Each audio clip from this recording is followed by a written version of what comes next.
Hello and good afternoon, Xbox Nation. Welcome to this week's new episode of the Xbox Factor Podcast. I'm your host, Mr.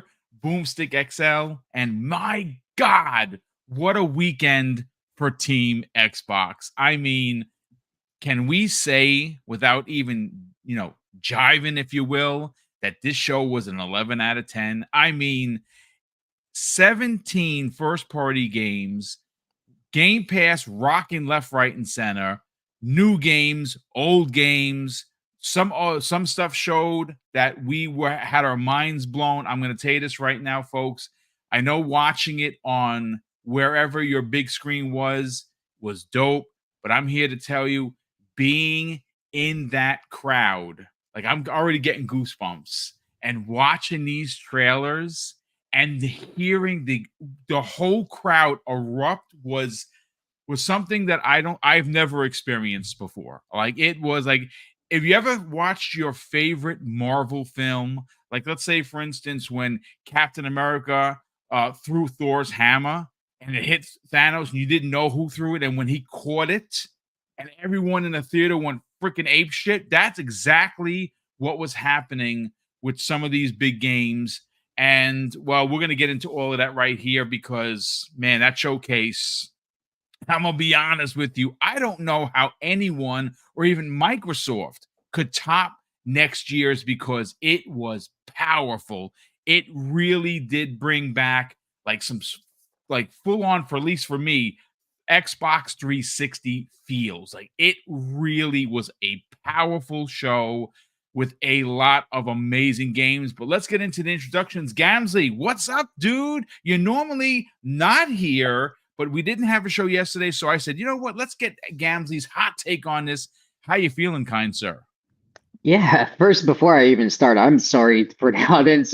My mic is earbuds at the moment, and I don't have a camera. I'm at the No, but office just right now, but no, you sound great, dude. Listen, you're yeah, here. We're happy to have you. hell yeah. So I'm just hyped. It was an incredible moment reacting with Rand on this. I was on Rand Althor's channel reacting to the whole thing, and the hype is infectious. And it's finally nice to feel that again. And like you said on the top, it feels like the Xbox 360, and I think they definitely know that because they basically bought what made them successful in the 360 days, which is Bethesda and Call of Duty itself, and also building partnerships back to where they should be. So I'm ready for Xbox to have a resurgence here, and I always thought they would. Yeah, I mean, listen, we knew that they had games in development, but to put them together in a way like this was just chef's kiss, is all I can say. But Jamie Moran, let's get your hot take, kind sir. What a show! How you doing, brother? Welcome back. Hey man, happy to be back. It was like people know I'm a positive person when it comes to gaming and Xbox, and that show was the first time I could say that was a 10 out of 10 show. Like Yes. like Yeah. balls to the wall action, every game that was there, everything I want to play, everything, which I've never been able to say about the showcase. I mean, the variety there, the massive games, the Gears reveal, Fable, like Fable and Gears are two of my favorite franchises, and it's been a long time since we've had either of those. So for me, it was a great show, plenty to talk about, and like they showed off so many games coming to Game Pass, like big third-party games as well. Like a big Yeah. thing for me, the big surprise for a lot of people was that 33 Immortals or Oh, whatever it's called, dude. Expedition 33. That game Yes. has Oh, a third-person Western action adventure, like exploration and JRPG style combat with a hint of Lost Odyssey in there. I was I'm just gonna say sold. that. Incredible, isn't it? Yes. Incredible, isn't it? Yeah, like it's such a Mhm. weird combination, and that's what's beautiful about these showcases. You could be shown something that you didn't know about, never expected, and it could be one of your most anticipated games. So Microsoft knocked it out of the park. Let's just get into it. Yeah, absolutely. And Emergence Day Umbra. What's up, brother? Welcome back. How you feeling? Oh, boom! I'm feeling great. As far as the showcase, I can be persuaded to give it a 10 out of 10. I came to a 9.5, and I heard Ham talk about it the other day. He said a 9.8. Maybe I should be closer to that. But the reason why I came to a 9.5 was some of the games weren't for me. But to be fair, Not every game is for everyone, right? Yep. But Yeah. to add to that, they didn't have like a bunch of games were missing any release dates and things of that. So I was like, maybe that should be that, but maybe I'm being a little too picky. You know what I mean?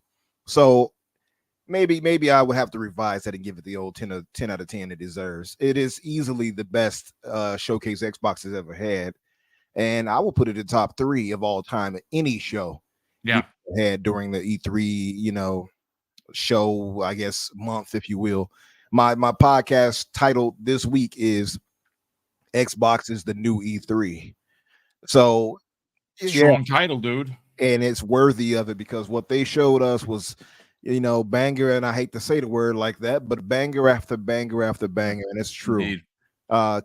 Strong cadence of great games and great like updates to games we hadn't seen, including Perfect Dark, etc. It's just a well done job. I couldn't be more happy than I am now. But also too, like you said, Jamie, Expedition 33, man, that blew me away.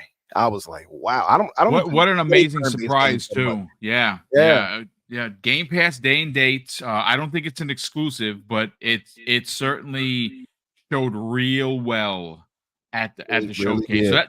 So but listen, we're happy to have you here, brother. We're gonna actually open up right away with the showcase. Gamsley, I want to bring you right in immediately.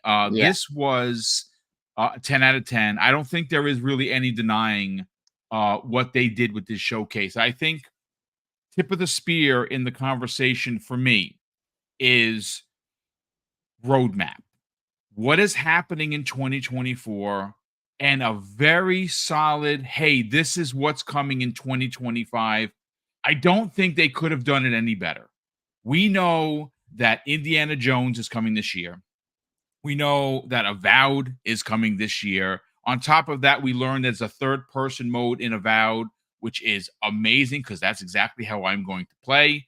We have all of these. Now, granted, there were some pointed opinions in regards to release dates. We did get the Avowed one. Apparently that's been removed, so we don't know if that's the actual date. We know that it's coming this year. We know Indiana Jones. If I did have to be like, and I wouldn't remove points for it, but if I did have a criticism, it would be I would really have liked some release dates. But with that said, many years ago, and you've heard about this, right? PlayStation had their Year of Dreams. I believe that was 2016, right? This, without a doubt, without being a quote-unquote bot, was the Xbox Year of Dreams, but it was also, I'd like to add an S, the Xbox Years of Dreams. Because why?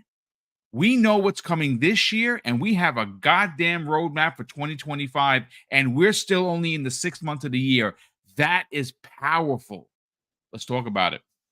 Yeah, no, it's super powerful. Like, just to start off by saying, any way you slice it, you want to add in like the release date drought that we saw there, or some of the Game Pass stuff not being there. On any other year, on any other stage, we probably would look at this and say, okay, we're going to subtract some points. But it was so damn varied and so big that I didn't even think about it. I didn't care. And that's when you know it's truly exceptional and you're not trying to fanboy anymore, and you're just like, dude, I can't, like, how can I even subtract points when they didn't even show everything? They didn't even show all their partners. Like, for instance, I thought it was a shoo-in that they'd get Square on that stage with Final Fantasy. They didn't. That was one of my big picks. They didn't show up, and I was like, I don't care. Like, I don't give a crap. They had so much there. Like, Expedition 33, like you guys said on the top, I mean, exceptional. For me, I mean, dude, the turn-based combat in this big budget kind of world in UE5, you got your Fables, you got your Metal Gear Solid, guys, was on this stage getting out. Like, they're so big that Metal Gear Solid was outshined in every way. Like, I forgot. I'm looking at the list right now. Metal Gear Solid. You had Fable. Dragon Age was there, right? Mhm. Even though, the art style might not be for you or whatever. Dragon Age on stage. They have so much partners here. freaking man, I can't even. Big surprises like Perfect Dark. Like, what the hell? Did you see Perfect Dark? Perfect Dark looked awesome. You know, Looked phenomenally And- good. and the games that I just showed again on any other stage would be the big bangs, right? Would be like the middle, the end, and the beginning. But that wasn't even the beginning, the middle, or the end. We got Doom, right? We got Doom showing out. Incredible moment, right? Doom, I think, was my favorite trailer in the whole thing. You have Call of Duty opening the show like in the 360 era, right? Like that was a big statement piece. Then you had Avowed showing up, and that was like a random spray, right? Which it looks crazy nice. It seems like they're listening to us. It looks much better. I don't know about you guys, but I thought it looked really well done with all the particle effects and stuff like that. And then closing the show, they had this incredible Gears of War moment, bringing all that nostalgia from that fan base back to prominence again. I felt ecstatic. I felt great. I don't know, man. I don't know how you get better than this. I really don't. Um, I thought Xbox would be healthy from even throughout all the BS and the doom and gloom. I knew they would be healthy because of what they have, right? It's almost inarguable that they just have everything that made them successful in the past. And usually history repeats itself when done right, right? So I knew with Call of Duty and with all these studios that they'd probably be okay and they're going to grow, whether it's hardware or not. I don't care. Xbox is going to be healthy. But to show up like this was big, guys. And I know I'm sometimes overly optimistic about them, but I can't be happier than what I saw because there's something there for everybody. Even my brother, who doesn't even watch these things, watched half of that. Wow. And was blown away because Call of Duty does drag eyes, and he was so impressed. Dude, Call of Duty spoke to everybody. The movement looks crazy good. They're bringing back Prestige. They're bringing back Land Zombies. They're bringing back the campaign that people like, right? From the second, they're continuing the second Black Ops. Like, I mean, dude, I don't know. I don't know what else. If you're a fan of games and you're walking away from this and looking at all this going into Game Pass and saying, I'm not happy, you just need to stop the ego wars. You need to just swallow that pill, swallow that loss, settle down, pick up a controller, play some freaking games because it was bonkers. I think I'll go further. I think they just need to stop playing games. It's not for them. Indeed. Yeah. Go to something else, man. Go to TV. Go read a book. I don't know. Touch grass.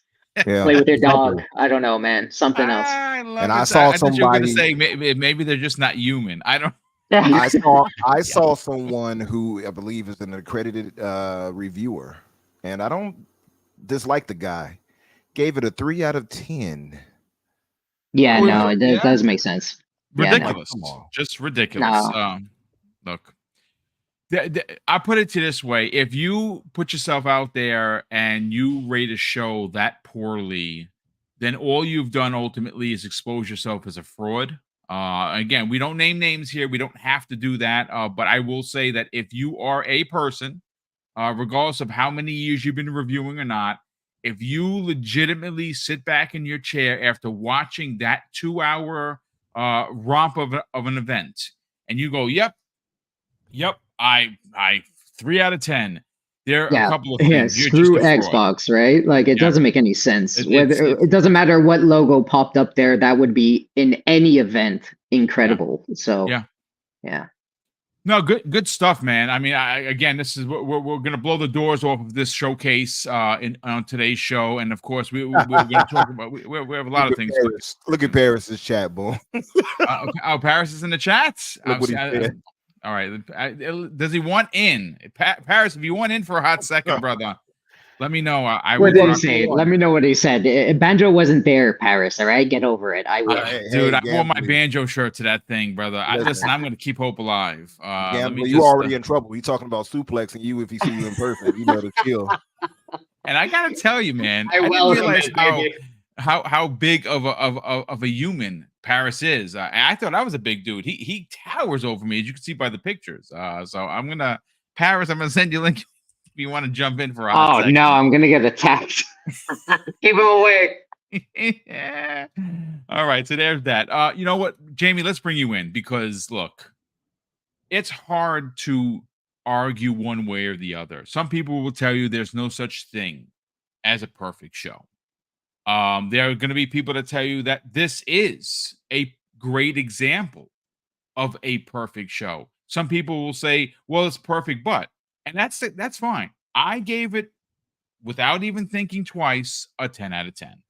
They gave me everything I wanted. They went back to the well of classic IP. We got a Gears prequel.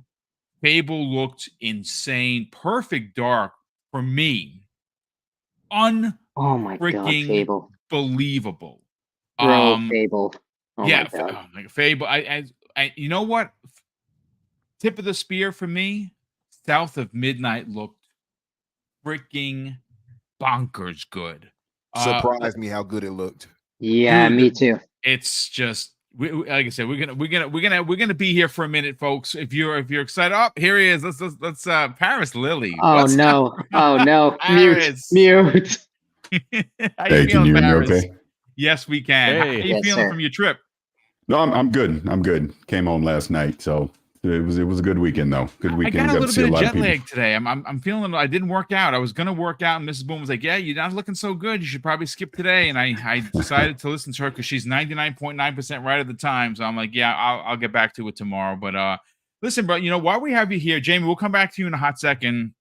I don't know how much time you have, so I do want to get you in to give you. We got a chance to meet in real life, which is freaking awesome. That was great to run into you, Danny, and Danny's wife, which was amazing. Got a chance to hang out, talk a little bit in person. This show, Paris, was tip of the spear. I don't know if we get a better show for the remainder of the year. I don't know if anyone can top what was done. They answered a lot of questions. Let's get your hot take on the show, man. Yeah, I mean, it really just comes down to they delivered what they needed. They delivered the message that was needed. Let me put it that way, and that was showing great games that you are anticipating over the next 18 to 24 months. Yep. That's what they did.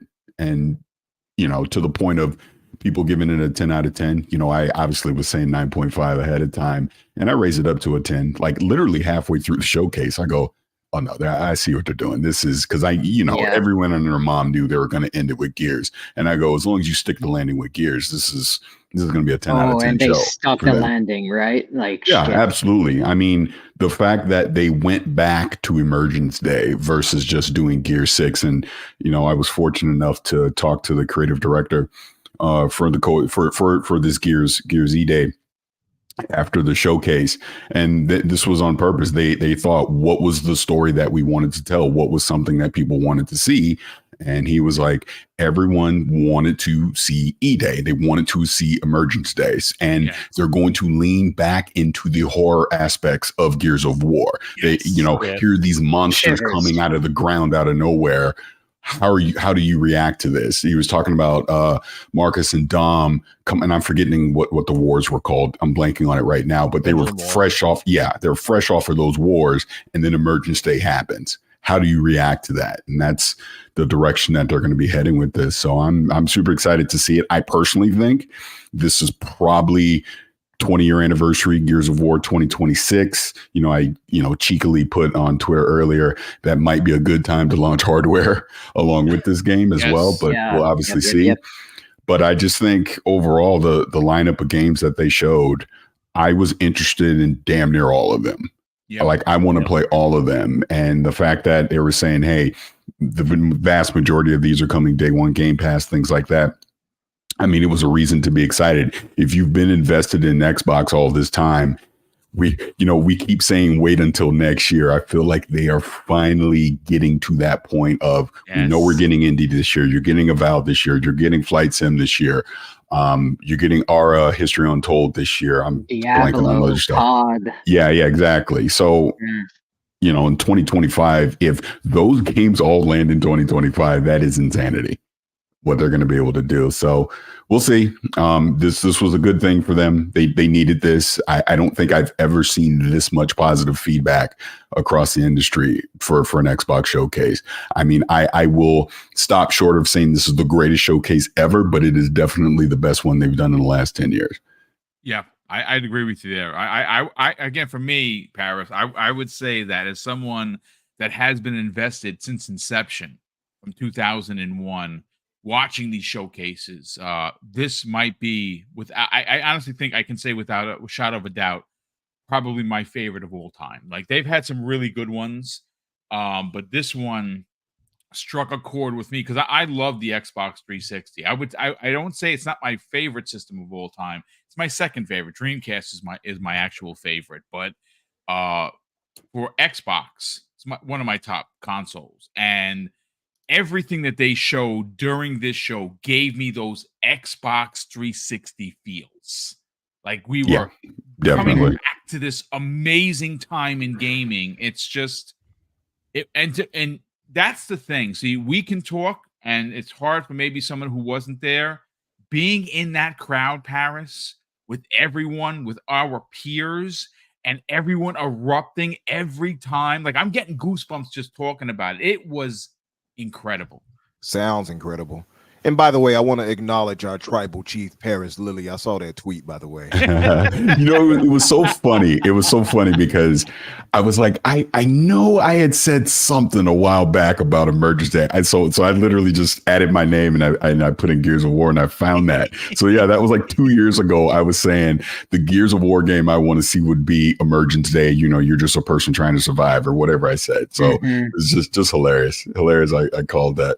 But love it. But yeah, it was a good weekend, Boom, and it was great to meet you in person, Yes, and sir, like see Kay Asante and a bunch of other people, in person, get to hang out and toss a few back, and just everything. But I will say this, because I obviously jokingly said I'll name names, Dreamcast guy, but I am gonna talk about him for just a second. Being serious. Obviously the tweets and the back and forth, and I've already explained the history behind that. But I will tell you, this weekend, the amount of people, and I'm talking in high places, that came up to me and basically just said, thank you for doing that. That's how obvious that is of what he does. Yep. And I was made aware because, he blocked me. So I was made aware that he did his reaction to the showcase. And even in that, you could tell it was very sour grapes, because you said something you didn't believe. You said it to get a reaction, and then now you have to retract on that. And I guess he deleted the tweet and all that, but that's just how silly all that stuff is. It's like gaming is supposed to be fun. This is supposed to be. Yes. Why are you just feeding into negativity? You do it on purpose, because just like you told me in person, you do not believe anything that you say. And you only do it for engagement. And trust me when I tell you, at that event, there were other people that were there that also witnessed the conversation we had. So for him to make a video saying that I was lying is just simply not true. And there are people that can back that up. But that type of person is not what we want in this industry. And like I told you before, there was some very strong words that I heard from some people this weekend about that, because this is supposed to be fun, man. We're supposed to be getting excited about stuff like we saw this weekend. And it wasn't just the Xbox showcase. There were things, and I know people have various opinions about the Summer Game Fest showcase, but getting hands-on with a lot of those games at Play Days, a lot of fun. Got to see Dragon Age demo of that. That game looks like a lot of fun. I played Star Wars Outlaws. That's going to be a fun game. You know what I mean? So it's like, that's the stuff I want to talk about. I don't want to talk about this other negative nonsense. It's so sad, especially when that he's enjoying these games, right? He's enjoying them in the background, and he's making money off of like the negative aspect of it, and it's sad. It's sad. It's really bad. Yeah. Like obviously, you and I were joking the other day about like banjo, and I was like, oh, when I see you, I want to fight you. But that's we're just having fun. You know what I mean? It's like, that's just and how funny. did you like, feel? honestly, How did you feel on it not showing up there, Paris? I was crushed. I'm not gonna lie. I wore my shirt. I'm not even. I was in the audience wearing my banjo shirt, knowing that banjo wasn't going to be there. But I'm going to will that MF. Did you guys hug it out? Did you guys hug it out since it was not there? No. So I have to tell you a funny story. I don't know if you even even saw the tweet like right before the showcase. So Britt from What's Good Games, her and I, I got you to violin. Yeah, no, well, it's a banjo. If you look, it's an actual banjo. That's so good. She's a savage. But it was good, man, and that's what I mean. Hey, it like Splinter Cell didn't show up either, so it's like the games I want to come back aren't back yet. But here's you got Perfect Dark. You got Perfect Dark. Yes, and it really showed like very well. Honestly, that was my highlight of the showcase was how well it looked. Like, not only did you show it, you showed extensive gameplay from it, and it looked good. Like, to me, the two standouts for me were South of Midnight because to me, it had like a True Blood vibe to it, that Southern True Blood style to it. I love that. And then Perfect Dark felt like the spirit sister to Deus Ex to me watching that. Yep. So those were highlights. And, you know, we take it for granted. But Call of Duty, that Black Ops 6, to see what they're doing with that, it's comfort food at this point, you know, Call of Duty. But to see them almost Treyarch use this as a culmination of years of community feedback and to integrate this into what they're doing for that game, I'm intrigued. I mean, we already know it's a monster. It's going to sell like crazy, regardless of what they said or showed. But it goes to show you that they're listening. And they're trying to improve Call of Duty and not just spit it out every year, you know, rinse and repeat. So definitely interested when the multiplayer reveal comes out so we could see more about that. Yeah, I mean, that game was in development for over 4 years. It's the longest developed Call of Duty in a very, very, very long time. And you can tell that they've spent a lot of time fixing a lot of the complaints that people had. Where Absolutely. It was just every year after year after year. This seems like it's going to be special. Yeah. And, you know, it's so funny. I'm looking at your chat right now, and it's just like we were naming these games, but then you had stuff like Mixtape and obviously Fable. They were showing you already mentioned 33 Expedition, and you had like Atomic Fall. Like, that's how good that showcase was. It's like there was something Stalker there 2. for everybody. Yeah, I got to play Stalker 2, by the way. It looks incredible. Awesome. It looks incredible. Only got to play 30 minutes, and I'm like, man, I need more time with this. It was like I just wanted to play more. Like, I also got to play Replaced as well. Oh, shaping up. That's the one I want to see that one. That's going to be good too. Mixtape, by the way, that you mentioned it. Did you guys know that the developer creator of the Artful Escape? Yep. Mm-hmm. So, and I enjoyed that. So I'm hyped for that too. And all that in Game Pass, guys. All of that in Game Pass that we just said, right? Which is crazy. Yep. And I've had a few different people tell me, sure, this as great as the showcase, and this is honestly, people were telling me this before the showcase. They were like, there's still stuff they want to show. They could not fit in here. Gamescom is shaping up to also be something really good for them. And KSI is going. Are you going to Gamescom this year? I'm trying. I right now it's less than 50%, but you never know. Yeah, I can't get out there this year. This was this was my one big trip. I'm happy to have gone to this. You know, the E3 that it is what it is. But maybe next year I'll try Gamescom. I know Kay Sante is going to Gamescom this year, which is awesome. But I actually have a question for you, Boom. So now that you're back home, you've done the full experience. How do you feel about it? I wouldn't miss it. I wouldn't miss it ever again. Like I said, I got in this year as media, which is, like I said, I was a little bit emotional about that because that means that they acknowledged the channel as being something that more than just a fan. It was surreal for me personally, being there, because remember, this is the first time I was actually invited Paris. Like the last time I was there in 2019, I got in as someone's plus one. This time I was actually invited by Microsoft and brought in as media. It was just absolutely surreal. And I went to Jeff's show. I gave Jeff's show I thought it was 7.5. There were at least 7 games that I really want to play. I know it sounds ridiculous. I really got excited for the Power Rangers because I'm a beat 'em up guy. I thought that Power Rangers looks dude, it's so good. Yeah, that was amazing. And the PlayStation game that closed it out. What the heck was the name of it? The samurai game.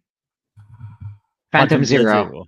Yes, yeah. I'm. That's a day one buy for me. I played it. Oh, you did? Wow, yeah, dude. Yeah, it's shaping up nice. This is what I'm saying. This is what I'm saying, man. There's so many things there. Like I played a Hyper Light Breaker as well. Love that.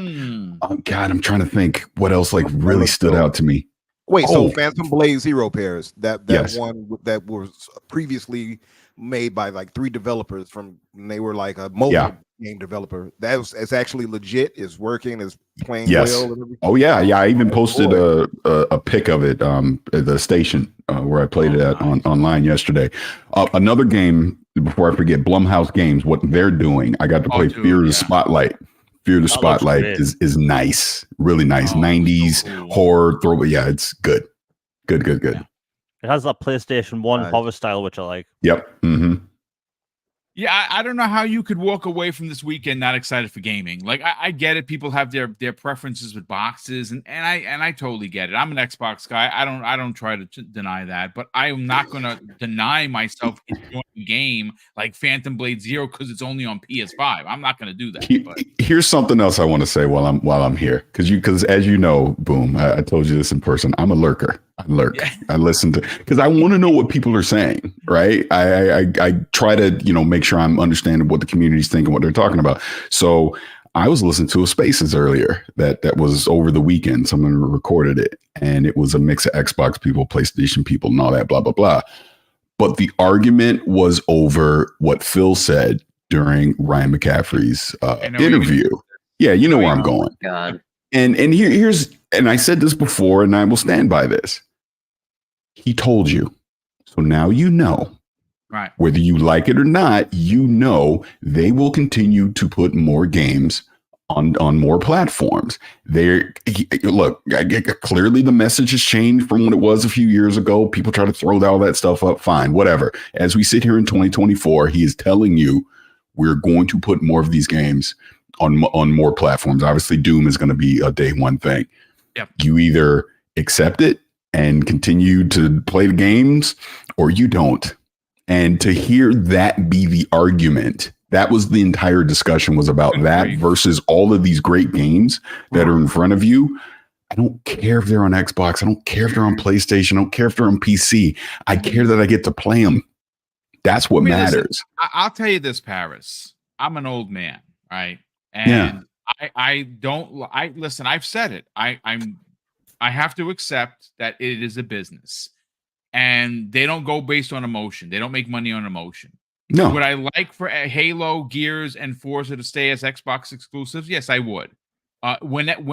If they wind up going over, I'm never going to sign off on it. But what I'm going to do is I'm going to play these games through Xbox Game Pass on my Xbox handheld, which, by the way, Phil said he wants, and he knows that we want it. Oh, it's coming. I know it is.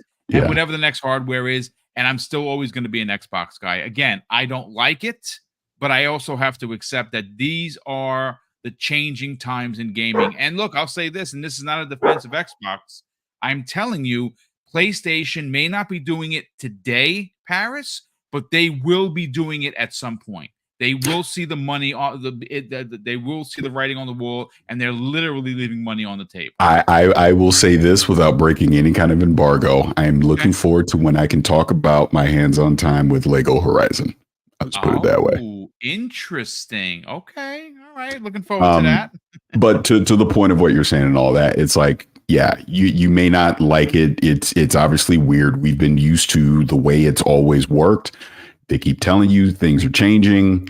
People I just want to have fingers in their ear and refuse to hear what's being said. But at the end of the day, what Xbox did was they're delivering you great games. And to Phil's point, he's not going to mind that I said this, but we were talking about Sea of Thieves at that mixer, right? And he even just mentioned how the uptick of engagement, not only PlayStation, obviously that's the first place it was, but across PC and Xbox.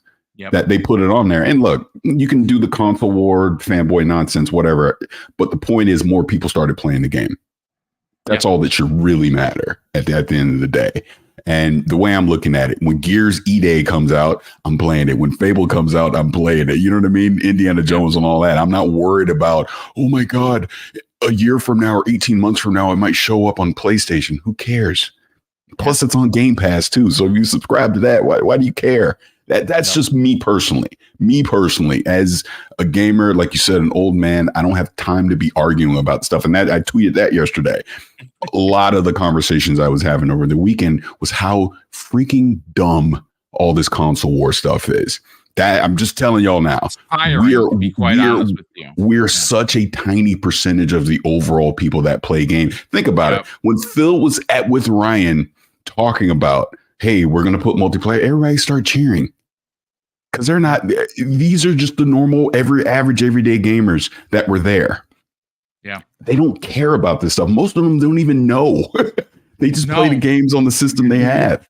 Yep, that's exactly what it was. Yeah, and I did see that when he said multi-plat, the whole audience cheered. You didn't hear anyone boo. You heard people cheer. So those were some double Asian Hoove brothers in the audience. Don't believe that. No, but seriously though, like to your point, Paris. I mean, like we've had to have a conditioning. That's all it is. And it's not Indeed. just. Not I agree right there, 100%. It is, and look, trained with, right? But you're right. It's a point we got to get past that. And I think we're getting there. I think the overall, I do believe the Xbox community is getting there because we, like you pointed out, we have Game Pass. We have that's something that the other side doesn't quite have. So even if the argument is, well, you get those games too, well, we get them quote unquote free, right? I look at it way different than I used to. So I'm with you on that. I just want to jump in for a second before you go, Paris. Sorry about that. It's so funny because we underestimate like word of mouth and crossplay, and I've said it 7 million times. As soon as crossplay, cross save, everything starts to surround PlayStation, as they start to accept that, that's their worst nightmare. That's why they don't like it. Is that word of mouth will spread, and word of mouth is so powerful. And most of us hardcore gamers, which is like about around 5 to 12 million, 5 to 14 million players that have both consoles, will start to really talk once all this Game Pass stuff starts to blow up with Call of Duties and we could play with our friends on PlayStation. It's like, that's why Sea of Thieves ticked up, because PlayStation players that don't know anything about Xbox Game Pass or whatever booted up that game and have friends on Xbox that played, like got them to boot up the game to play with them. And that's how it starts. They're going to start seeing, oh my God, all these games on Game Pass. Let's double dip. People are going to double dip. The 70% of core gamers that are on PlayStation are going to start to see that as a huge, massive, like, savings and abundance of games. They're going to start moving over to Game Pass. It's a powerful thing, and the Xbox is in a good spot. So is PlayStation, and so is Nintendo. They're heading the same way, but at a different speed. That's all. Great point. That's all I'm going to say about that. Fantastic point. Well, listen, it's look, again, we're going to continue the conversation because man, oh man, I didn't even realize. Paris is it. He's just going to have a picture. So Paris, listen, dude, thanks so much for hanging out with us. I'm a bit jelly. I'm not gonna lie. You got a chance to play all these games at Play Days. I did not get the invite to that. Maybe the next time. Yeah, I mean, you know, when it comes to that, what Jeff is doing with Play Days, and that's to the point of like you even being at the Mixer and the Xbox Showcase and all that, it was great to see new faces there. And even at Play Days, you're starting to see more new faces show up in there. Hey, keep doing what you're doing.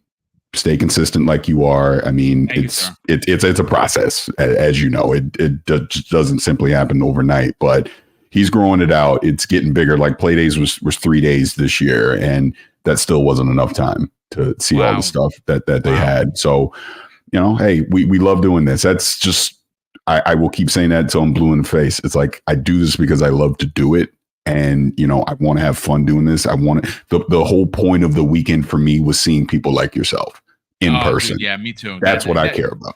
The meeting people in IRL was the highlight for me. Getting a chance to meet you and Danny and his wife, and getting a chance to meet someone like Jimmy Champagne, for instance. Yes, yes, he's really cool. Jimmy's a really good dude. I got a chance to meet so many actual people that I've podcasted with for years, but never met. Like Asante, that's my brother, and we were hanging out. It's what a great time to be a gamer. What a great time to be a content creator. But Paris, brother, thanks so much for popping in here and not suplexing Gamsley. We super appreciate that. Oh, that's gonna happen. Don't worry. I'm coming. All right, y'all have a good rest of the show. Yeah, All right, brother. pleasure Thanks to so you. much again, man. Enjoy take your care, man. Jamie, let's get you in on here, brother. I mean, obviously, Paris had a lot to say, Gamsley as well, but I'm interested to get your hot take on this because I'm going to get to the super chats in a moment. But my God, Jamie, what a show of shows! Like anyone that's trying to detract, anyone that's trying to downplay, if you will. I don't know if you actually like games because there were so many amazing games, and how could you not be excited, Jamie? I mean, as someone that covers Xbox and prefers Xbox, there's too much to talk about almost. Everything that was shown was really interesting. I keep thinking about the Expedition 33, which was so refreshing. The whole show was great. Even the pacing, and pacing for me can be a big deal. Whether there's good content there or not, if the pacing's good, I'll enjoy it. And the pacing was great. The content was great. Like opening up with a short trailer for the Call of Duty campaign. Like this is going to be the biggest Call of Duty in years. The most amount of content in a Call of Duty in years. You have level-based zombies back. The prestige system is back in multiplayer. They've changed up multiplayer with the omnidirectional movement. Like these are things people have been wanting for Call of Duty for years. Treyarch, I'm going to say it, they are the best Call of Duty developer. And, they kicked off the show with that. Doom looked amazing. Like, how do you make Doom guy look even cooler? You give him a shield that's also a chainsaw. Like, they know what they're doing. the game just looked fantastic. The whole thing was great. Seeing Life is Strange was a big surprise because I never thought we'd see and play it as Max ever again. So, like, I lost it when I figured out that was Max. Just the whole thing was great.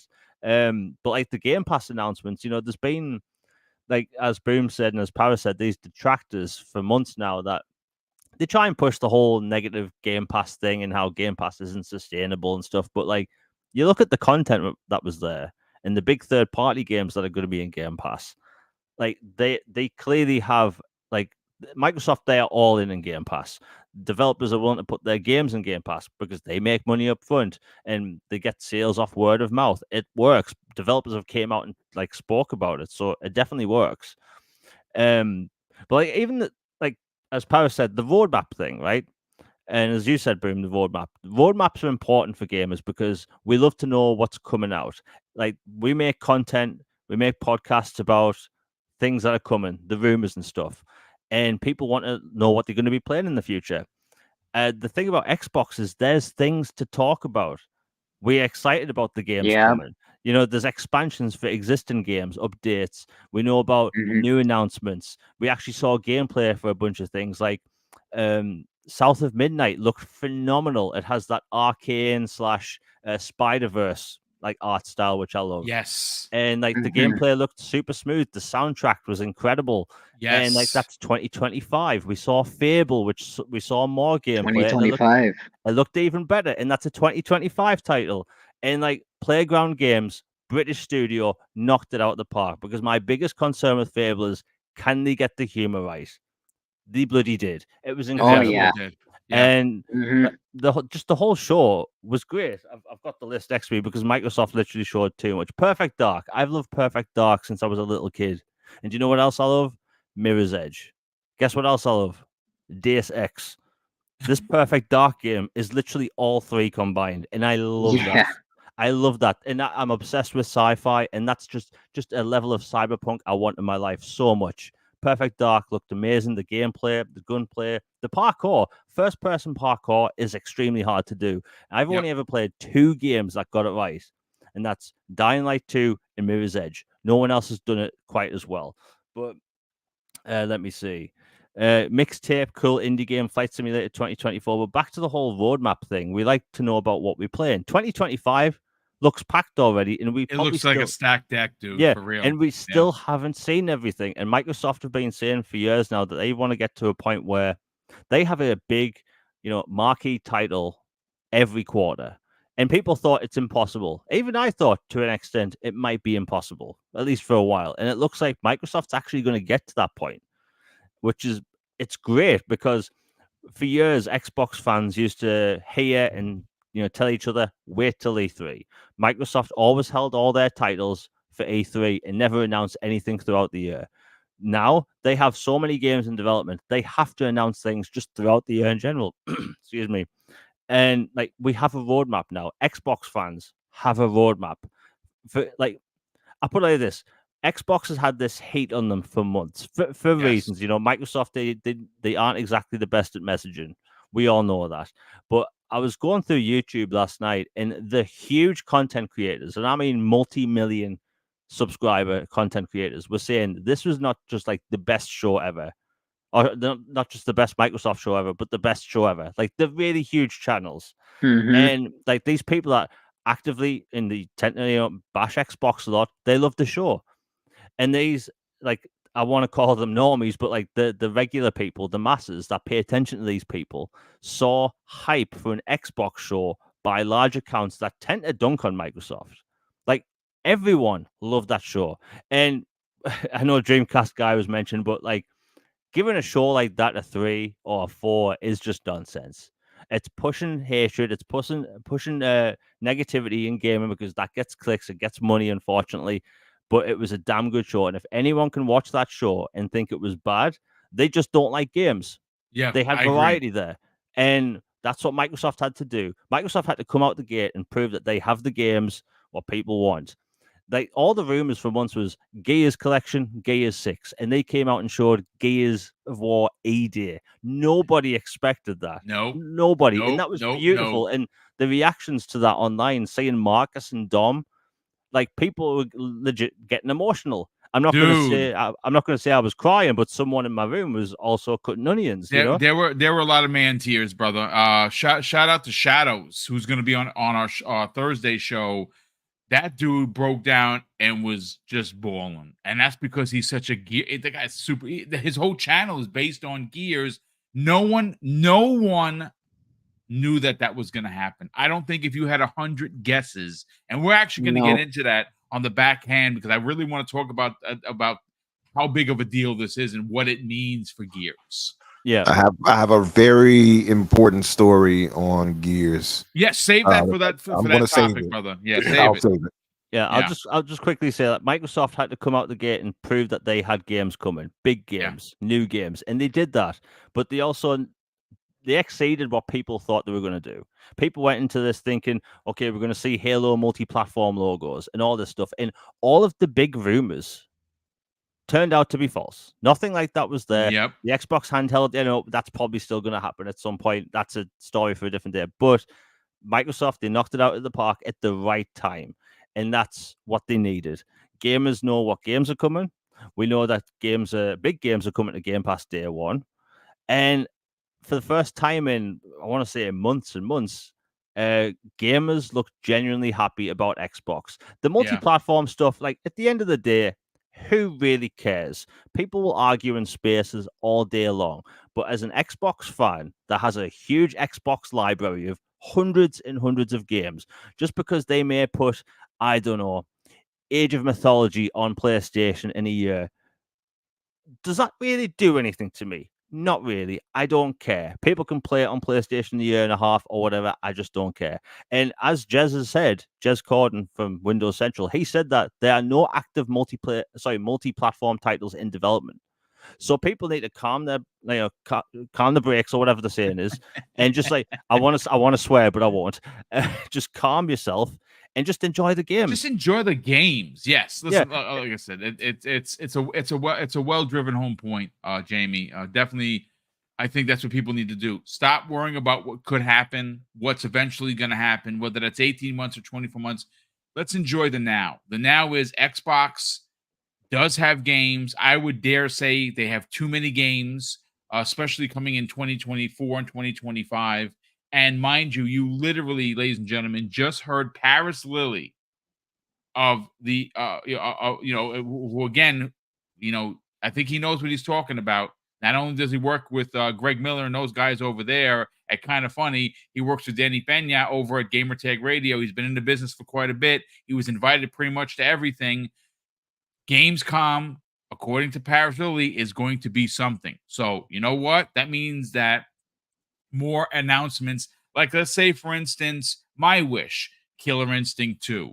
What about in Exile's game, the time travel game? Why I always forget that name? God damn it! Clockwork Revolution. Yeah, Clockwork Revolution. That didn't show, but that game looked like it was ready to rock and roll. I wouldn't be surprised if it's at Gamescom, and you never know what else is going to show up over there. Apparently, the Xbox is going to be there in a big way, and you still got Tokyo Game Show, and of course, you got the end of the year romp, which is going to be Jeff Keighley's show, the Game Awards.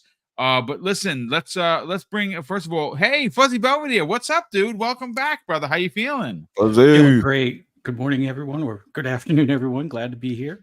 Well, thanks so much for popping in here. We'll get to your show's hot takes from it. But Umbra, let's talk about the showcase, brother. This was massive. And again, the chat is already 1,000 deep. That's watching this live, both on Twitter and of course on YouTube. So welcome everyone. Let's get your thoughts and theories and how you enjoyed the show.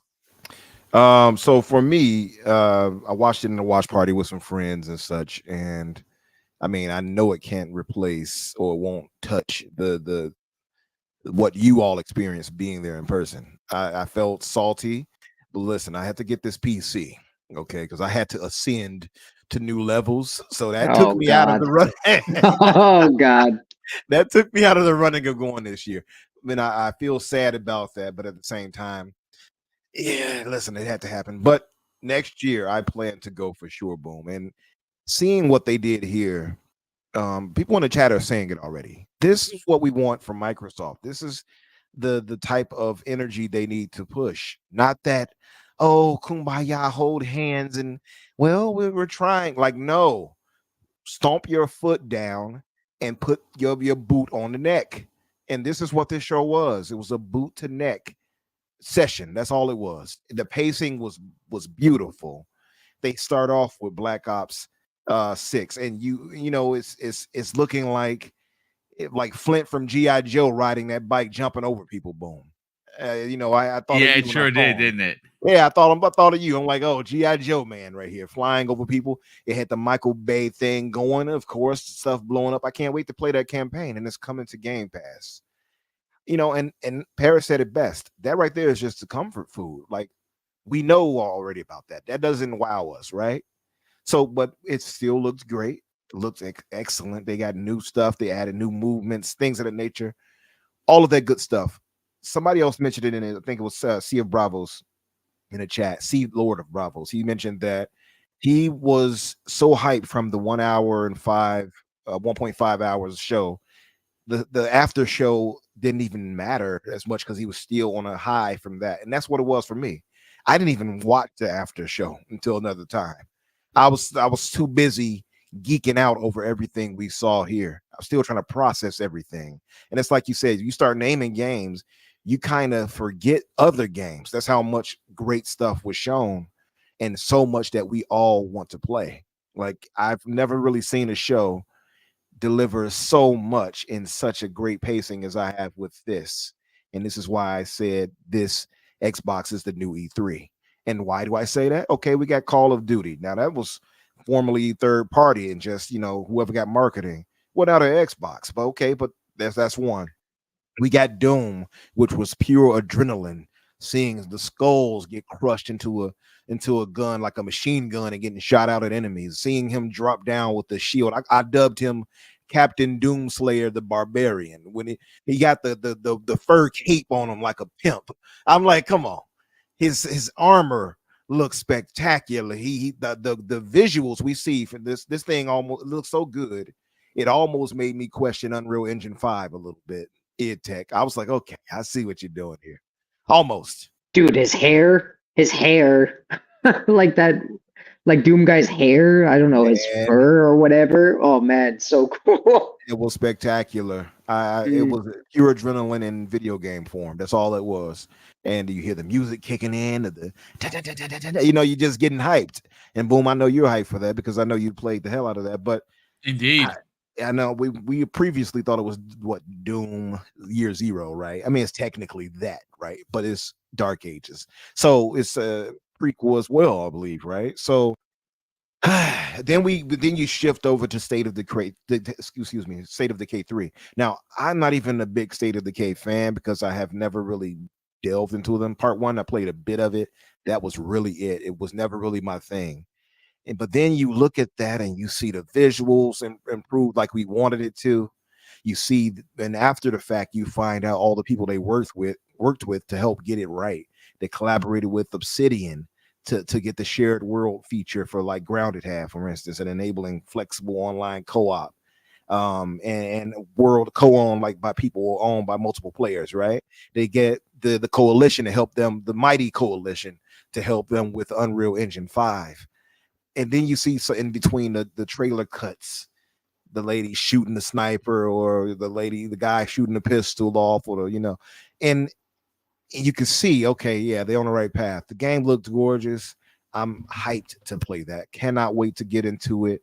I want them to take their time, get it right, no rush. And then this is another reason why I say this is like the E3, because now you see major third parties announced here as you would as a E3.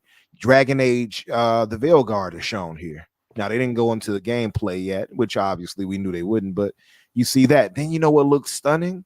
Shattered Space. Shattered Space. Yeah, expansion. dude, looked freaking phenomenal. Yep. I was like, this is Starfield. It looked so much dramatically better than what we originally got. You could tell that they're getting even more out of that engine. And I mean, it looked fantastic. The color gamut they had you use with the space, you could see the little rock and ice formations out there. It looked dope. I cannot wait. They already they stealth drop, I guess you want to call it stealth drop, or whatever you want to call it, shadow drop, the new update with the creation studios and stuff like that. All of that is dope. I've seen some Batman, I've seen Django, I've seen Boba, I've seen the Mandalorian. I'm going to be adding all of that to mine, so cannot wait for that. You see South of Midnight, like you point out, and with Hazel, that's her name, by the way, if anyone didn't know. And we see it just took me by surprise, because I'm like, okay, it's going to be like a little double A looking kind of thing. No, that game looked like it was made in Unreal Engine. And I'm like, okay, this looks good. What the hell? It took me by surprise. I was like stunned, like, oh, this looks really, really good. And then you see the movement and traversal and everything like that. I loved it, man. You see the character, you see the atmosphere, the music, all of it was just dope. I loved it all. And I guess, and you can go to move on like Flintlock. We already knew about that. By the way, the demo was out on Steam. If you all don't know, you could try it out. And you got other games I didn't particularly might care for, right? Like you got WoW. I have never played WoW, but I know that's major. You got Age of Mythology Retold. That looks really good. Not my type of game, but it looked good. But somebody's going to really appreciate it. Somebody's going to appreciate it. Actually, I know a few who will, actually. But then you see Perfect Dark. And like you guys pointed out, it's this mixture of a Deus Ex, mixture of with the parkour. What was it again? Mirror's Edge. Oh, Perfect Dark. I mean, Perfect Dark. Edge. Mirror's Edge, all those things. So you see all of that play out, and it's looking gorgeous. They have more work to do on it, clearly. But you can see, like, because they didn't give us a release date for it, so but you know what's great about that, Umbra? There's no need to rush. No, none at all. They literally have so many games in development that if it needs to be baked a little bit more, kind of like Flintlock. Flintlock was supposed to release a couple of times, and they're like, no, delayed. And look where it is. Yep, and it looks gorgeous. And listen, I remember I said I gave it a 9.5 because we didn't get release dates, blah, blah, blah. But I started to realize, do we really need that? No. We're getting these games. All these games are coming. They're launching to Game Pass day and date. Do I really need that? What's this over need of me having to need this release date? I don't really know if we necessarily do.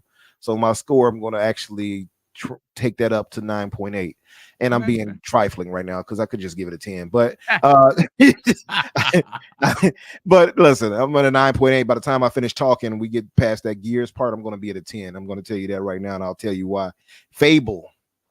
My God, Gamble, I heard you mention it a minute ago. Good, dude. Listen, I had Fable as my game of the show last time. It took game of the show again for me this time, and that was Dude, with Expedition 33. Expedition 33 was like number 2 out of nowhere. yo, Umbra, like in any other showcase, Fable would have been a showstopper, and in this showcase, it was just one other thing, and Yeah, that's the most impressive part That's a because great point. Great Fable's point. close to my heart, but like there was just so much, dude. There was just so so much big dude showing up that Fable was kind of just the other guy, and it's just like what yeah, the fuck? Like, and it was, sorry, my language, but like what the hell, and it looked but it great. was Like still that opening spectacular. shot, dude, that opening shot in the castle, right? Mhm. Bro, no. Anyway, I'm gonna let you And talk.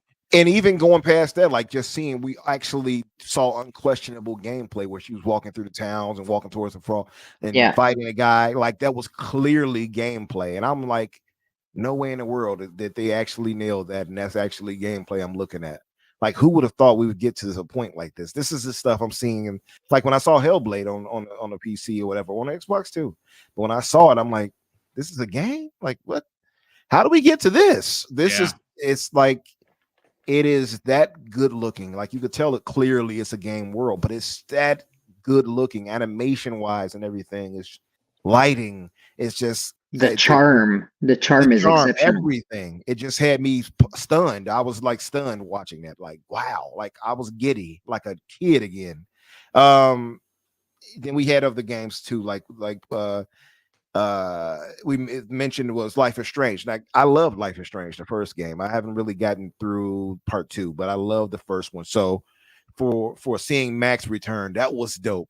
And I know I'm going through all of them, but I'll kind of wrap it up. Wu Shang, we had the Wu Shang, and I'm like, is that Wu Tang? That was that was very unexpected. That looked really You would good. expect to see a game like that at a PlayStation show, and yet it was an Xbox show that you saw that. Yeah, exactly. And it's a Souls like, I don't know this overabundance of them out in the field, but it did look really, really good. I thought did. it looked really promising. Let me try to wrap it up. So we saw like Stalker 2, which looked good. We saw Assassin's Creed Shadow get shown off, which continued my thought of this as being the new E3. But we saw Atomfall. That was a nice one. That was a nice surprise. Yep. We saw Avowed, which we now have confirmed has third person in it. And that looks beautiful. You can see the work of the 5.3 of Unreal Engine 5 and work, and the coalition that helped them with that. And again, I love the interplay of the studios working with each other to help improve and get things right. It's beautiful. Like we talk about the organic stuff that a lot of our Who brothers try to use before. It's organic. It ran with her, Herman Holtz swears before. It's organic. We like organic studio. Oh, shut up. But this was organic work behind the scenes between the studios. All in all, man, you again going back to like what Jamie said, you cannot have watched this and just came away with like And if it's a mid show at best for me. Maybe you need to seek a little psychiatrist or something. Bro, these people's narratives was so desperate that you get a video for like 45 minutes talking about third person Avowed just for Avowed to announce third person. I saw that. I know he's. Yeah, what are you talking about? Yeah, I think some people just hate life. I don't know. Something's wrong. I think something is wrong because it's like was said earlier by Paris. We got into this. Gaming is supposed to be fun. Why are you so bitter? How can you be this bitter? I don't get bitter about games. I get happy. Even I don't care. To have fun. You're supposed to enjoy yourself. That's the whole point of it. Exactly. I don't care if it's Nintendo, PlayStation, or Xbox. I'm happy for good games, right? I'm never going to down them because I prefer Xbox or whatever. Or if I prefer PlayStation, I would never down Xbox, right? It's just dumb. I think we have to get out of that. Not we, because I don't do it, but in us. But just in general as gamers, get out of that and just enjoy games. Because if you saw this and you're like a 3 out of 10, my brother, you need to put the controller down. You need to go ahead on and I don't know, go to maybe they just hate life. I don't know. I don't know. Something's up. To be honest with you, but something's up and you're down. I don't know what's going on. Yeah. Well, listen. I mean, phenomenal points so far. We're gonna get to Fuzzy Belvedere in a second, and we're gonna come back around to Gears because I think the Gears conversation needs to be had. This was unexpected. I think everyone, and I mean everyone, thought this was going to be just Gears 6. And it turns out that it's not. But before we bring Fuzzy in, I got to catch up on Super Chats. There's been quite a few of them. Robert Griffin drops a very generous $2 Super Chat. And he says something that is unbelievably kind. He says, the biggest win for Xbox was Boom getting props. Bro, that is incredibly kind of you to say. I said it in a tweet. I put it out there. I was a bit emotional to get, because I thought I was being invited as community, because that's the other side of things. You can get invited by and be registered as community, or you could be someone's +1. When they handed me my credentials when I went to go pick them up, that's what I thought I was getting. And when it said media, like I paused. Like I was honestly like one of those pinch yourself moments, because what that ultimately means is that I've been only doing YouTube for 6 years and we were recognized as media. That is a freaking monster deal for a small channel that doesn't even have 15,000 subscribers. It's a really big deal. You should have more subscribers. I'm going to go on record in saying that. That's very kind of you. Yeah, I frauds out here to have more than you that shouldn't have that, and you know what I mean. Yeah, you know what it is. Also, you know, we do the grassroots kind of way, and unfortunately, what we saw and the challenge you're talking about, which of course we don't have to name here, they used hate mongering, and hate sells. It's just a business. It's unfortunate that you can put the work in, you can do, you know, community-based content and be positive, and it doesn't move the needle. But you know something though? I prefer it this way. I don't want to be the flash in the pan. I want to be where every sub that we earn, we've earned it. We've earned someone's trust to sub the channel. So it's I appreciate the kind words, but it's fine. We'd rather do. And congratulations, by the way, Boom. Let's give you your kudos, brother. Thank you, sir. Yeah, bro. Congrats. If I could clap ear to ear for you. If I could clap, I would do it. I appreciate the kind words. Like I said, it really it does mean a lot to me, gentlemen. I love you like brothers, and I definitely appreciate that. Cage Fielder drops a very generous $2 super chat and says, Phil ripped the IGN guy trying to poo-poo the Xbox, laughing my A off. I didn't see that. I did see Jeff Keighley kind of, I don't want to say ratioed. He said something that I thought was a little misleading about the Gears trailer being only CG. And there were a lot of people that did not like that, especially in the development community. He kind of got called to the carpet. I think they did it in a politically correct manner, but they kind of let him know that, hey, it's misleading the way you're saying it, and I believe it was.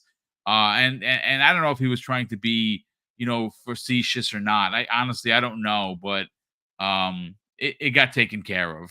He was just talking out of ignorance, and he could have easily reached out to them and found that out. He could have asked. He has connections here, there, and everywhere. He could have simply said, "What kind of trailer? What did you use in this?" And he didn't. And you know, such is life. You know, that's why I'm very cautious when I get it wrong. I mean, we all get it wrong. That's a reality. We do. Sometimes we don't do our due diligence to get the right information. He should know better, being that who he is and what he represents, and you know, he got called to the carpet for it. I don't blame the developers for feeling a type of way about that, because what that does is when you don't get it right, it discounts all the hard work that goes into putting these things together. And Jeff should know better for sure. That's without a doubt. You know, Boom, I've never seen Jeff Keighley come out and say such a thing about any other title. Gears of War was so impressive that he came out and basically made it seem like it was just, oh yeah, it's just pre-rendered CGI. Like to the point where, like, I think it was the lead designer of all of the Blizzard trailers corrected him, ratioed him into he got corrected quite a few times by numerous developers. Yeah, and Jeff Keighley got community noted. I'm looking at it, community noted. Yeah, no, you know what the worst part is? The worst part is like you came out. He must have had something sour happen, because you came out before Summer Game Fest to say that basically gaming is slow right now, nobody has things coming, blah blah blah. Yet Xbox is just around the corner, about to smash us all in the face, which clearly shows the industry is fine and games are here this year, big games. And then you say something like that, which is so ridiculous because it's one of the best hype CGI trailers that gamers right now in the ego wars, okay, are going around saying we don't want CGI trailers. This was good enough for us to be like, yo, this is a hype ass, like one of the best CGI hype trailers we've seen. We didn't even care about gameplay.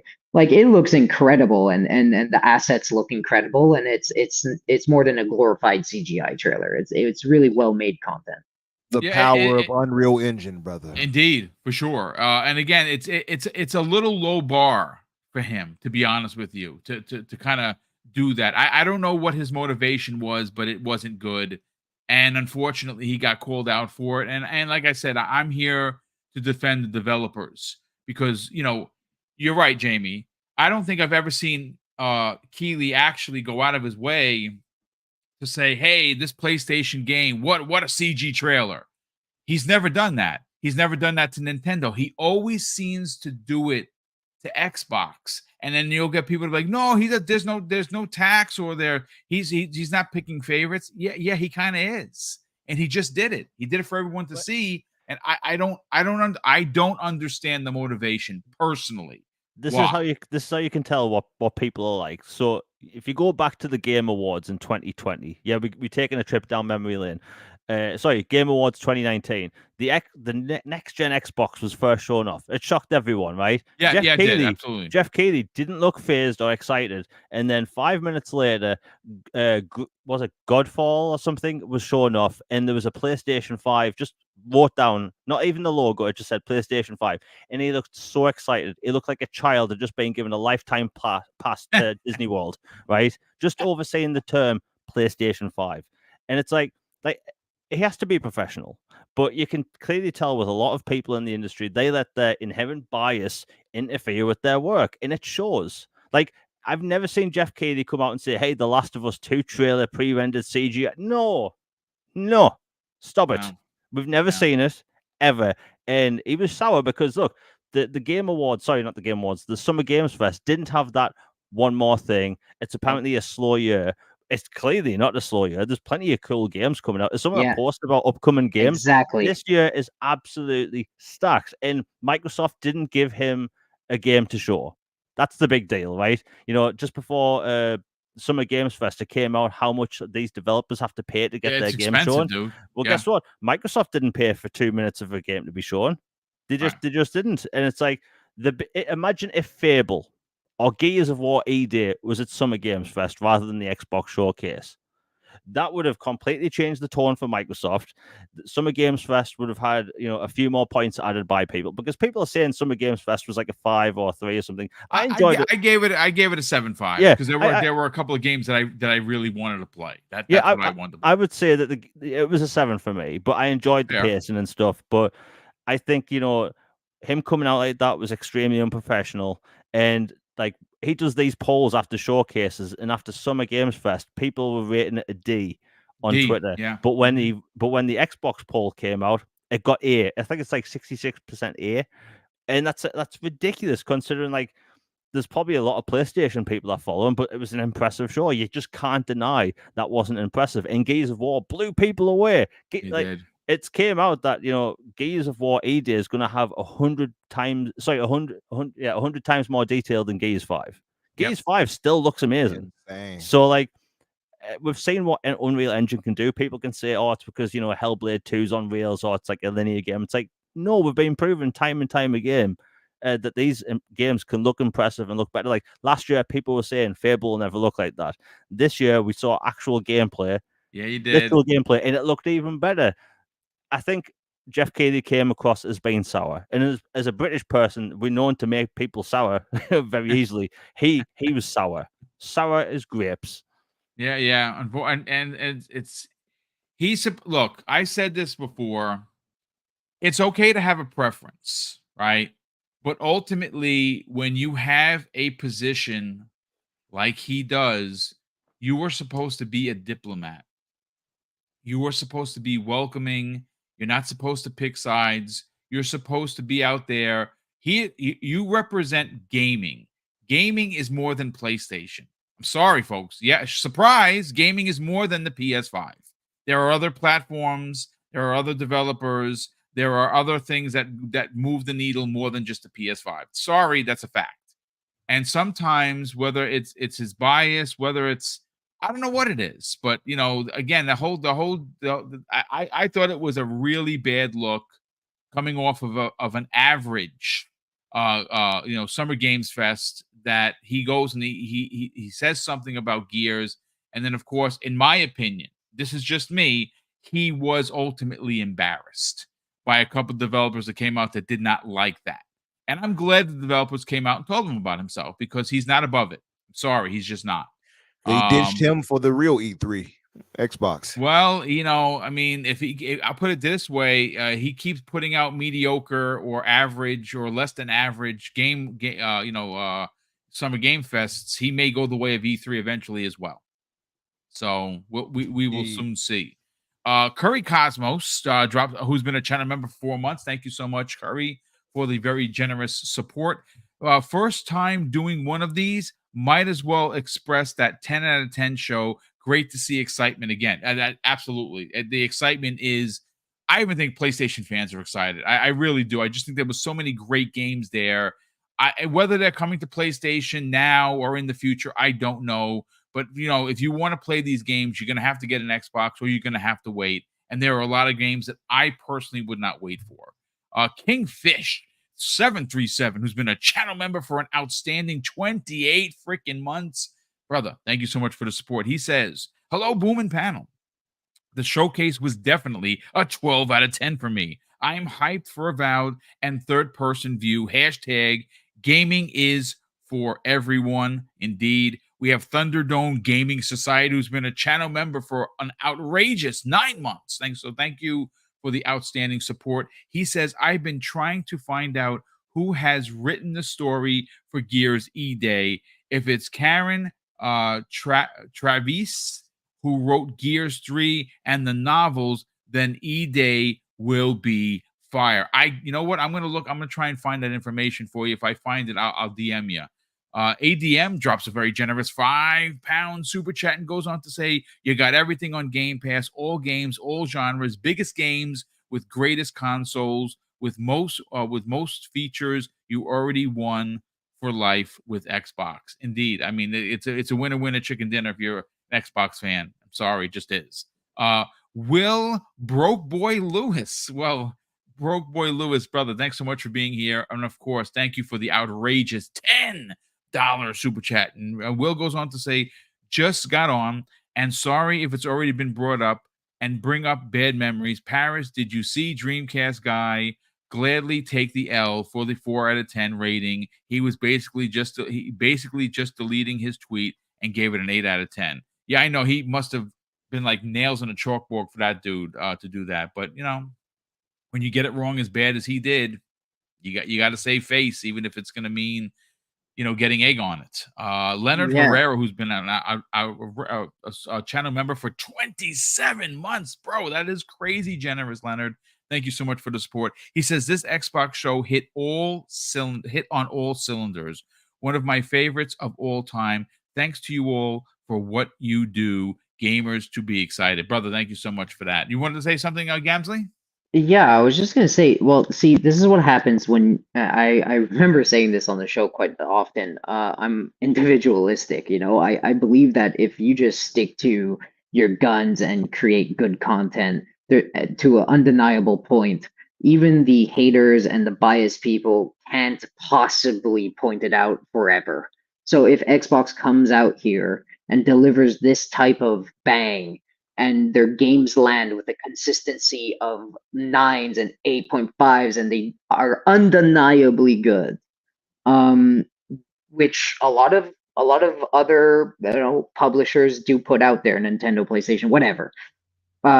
If Xbox can do that consistently, there is no denying, and you have to take your L's, and there's no, the bias shows more. So if Xbox continues to do that, stay on their feet, the media can't stop them, and people like Dreamcast, whatever, can't stop them. Indeed. No, you're absolutely right. I just think that at some point these bitter people are going to go like white noise, and no one's going to pay attention to them, because if they're Yep. all they're going to do is just continuously try to push the narrative, the hate narrative forward, or bang the hate narrative drum. People are going to get it's a boring topic. Yep. Hate is boring. And we're not here for that. We're here to play games. Now, again, maybe not every game at that show was for you. Maybe, like, for instance, the one with the mouse that everyone's like, it kind of seemed out of place. I don't think so. Don't you dare. Yeah, don't you dare talk about my mouse. Play that game, because why? It is an indie title. It was important enough to be in a show as big as this. And you know what? Whatever it is, because we only saw a little piece of it, it could be an indie darling that winds up winning a game of the year or not, or something. So I'm here for it. I enjoyed the show from top to bottom, and every game does matter regardless of the A that's attached to it. We have Will Boy Broke Lewis drops another additional $5 super chat, and he says, I gave the show a 9 out of 10. No surprise ABK Game Pass drop, and no dates for the games being talked about since Dev Direct in January. And where's Towerborn? I think Towerborn is going to get a release date. I think Towerborn is going to be one of those games that shows up in a big way at Gamescom. Phil did say that there was so much stuff that they had to push stuff to another show. Gamescom is the next big one. I think that's where we get a lot of the things that weren't there. Thanks so much for the additional generosity, brother. Brett Bingham drops an outstanding $2 super chat and says, don't forget, no ABK Game Pass titles yet. That could be also a Gamescom announcement as well. We Robo 2024, who's been a channel member for 20 long months, dude. Thank you so much for the support. He says South of Midnight was my game of the show. 9.5 out of 10 for the entire showcase. That's a strong. That's strong, brother. Chris Gomez drops an outstanding $5 super chat.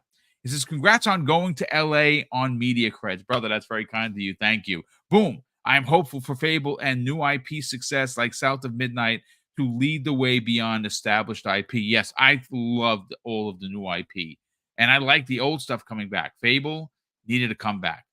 Perfect Dark, wow, it's there. Gears, forget about it. ADM drops an additional £2 super chat and says, Xbox is the best, fog the rest. Thanks so much for that. Artist Hines, welcome, Artist. Thanks so much for being here, brother. He drops a very generous $2 super chat and says, Gears or Hellblade trailer, which was better? Man, I have to go with Gears. I love Hellblade, and I played through it 3 times, but damn, that Gears made me emotional because of the whole Dom thing. Okay, so you know what? I'm going to stop there because we have a few more, but I do want to bring in Fuzzy Bovadier. Let's get your hot take on the show, sir.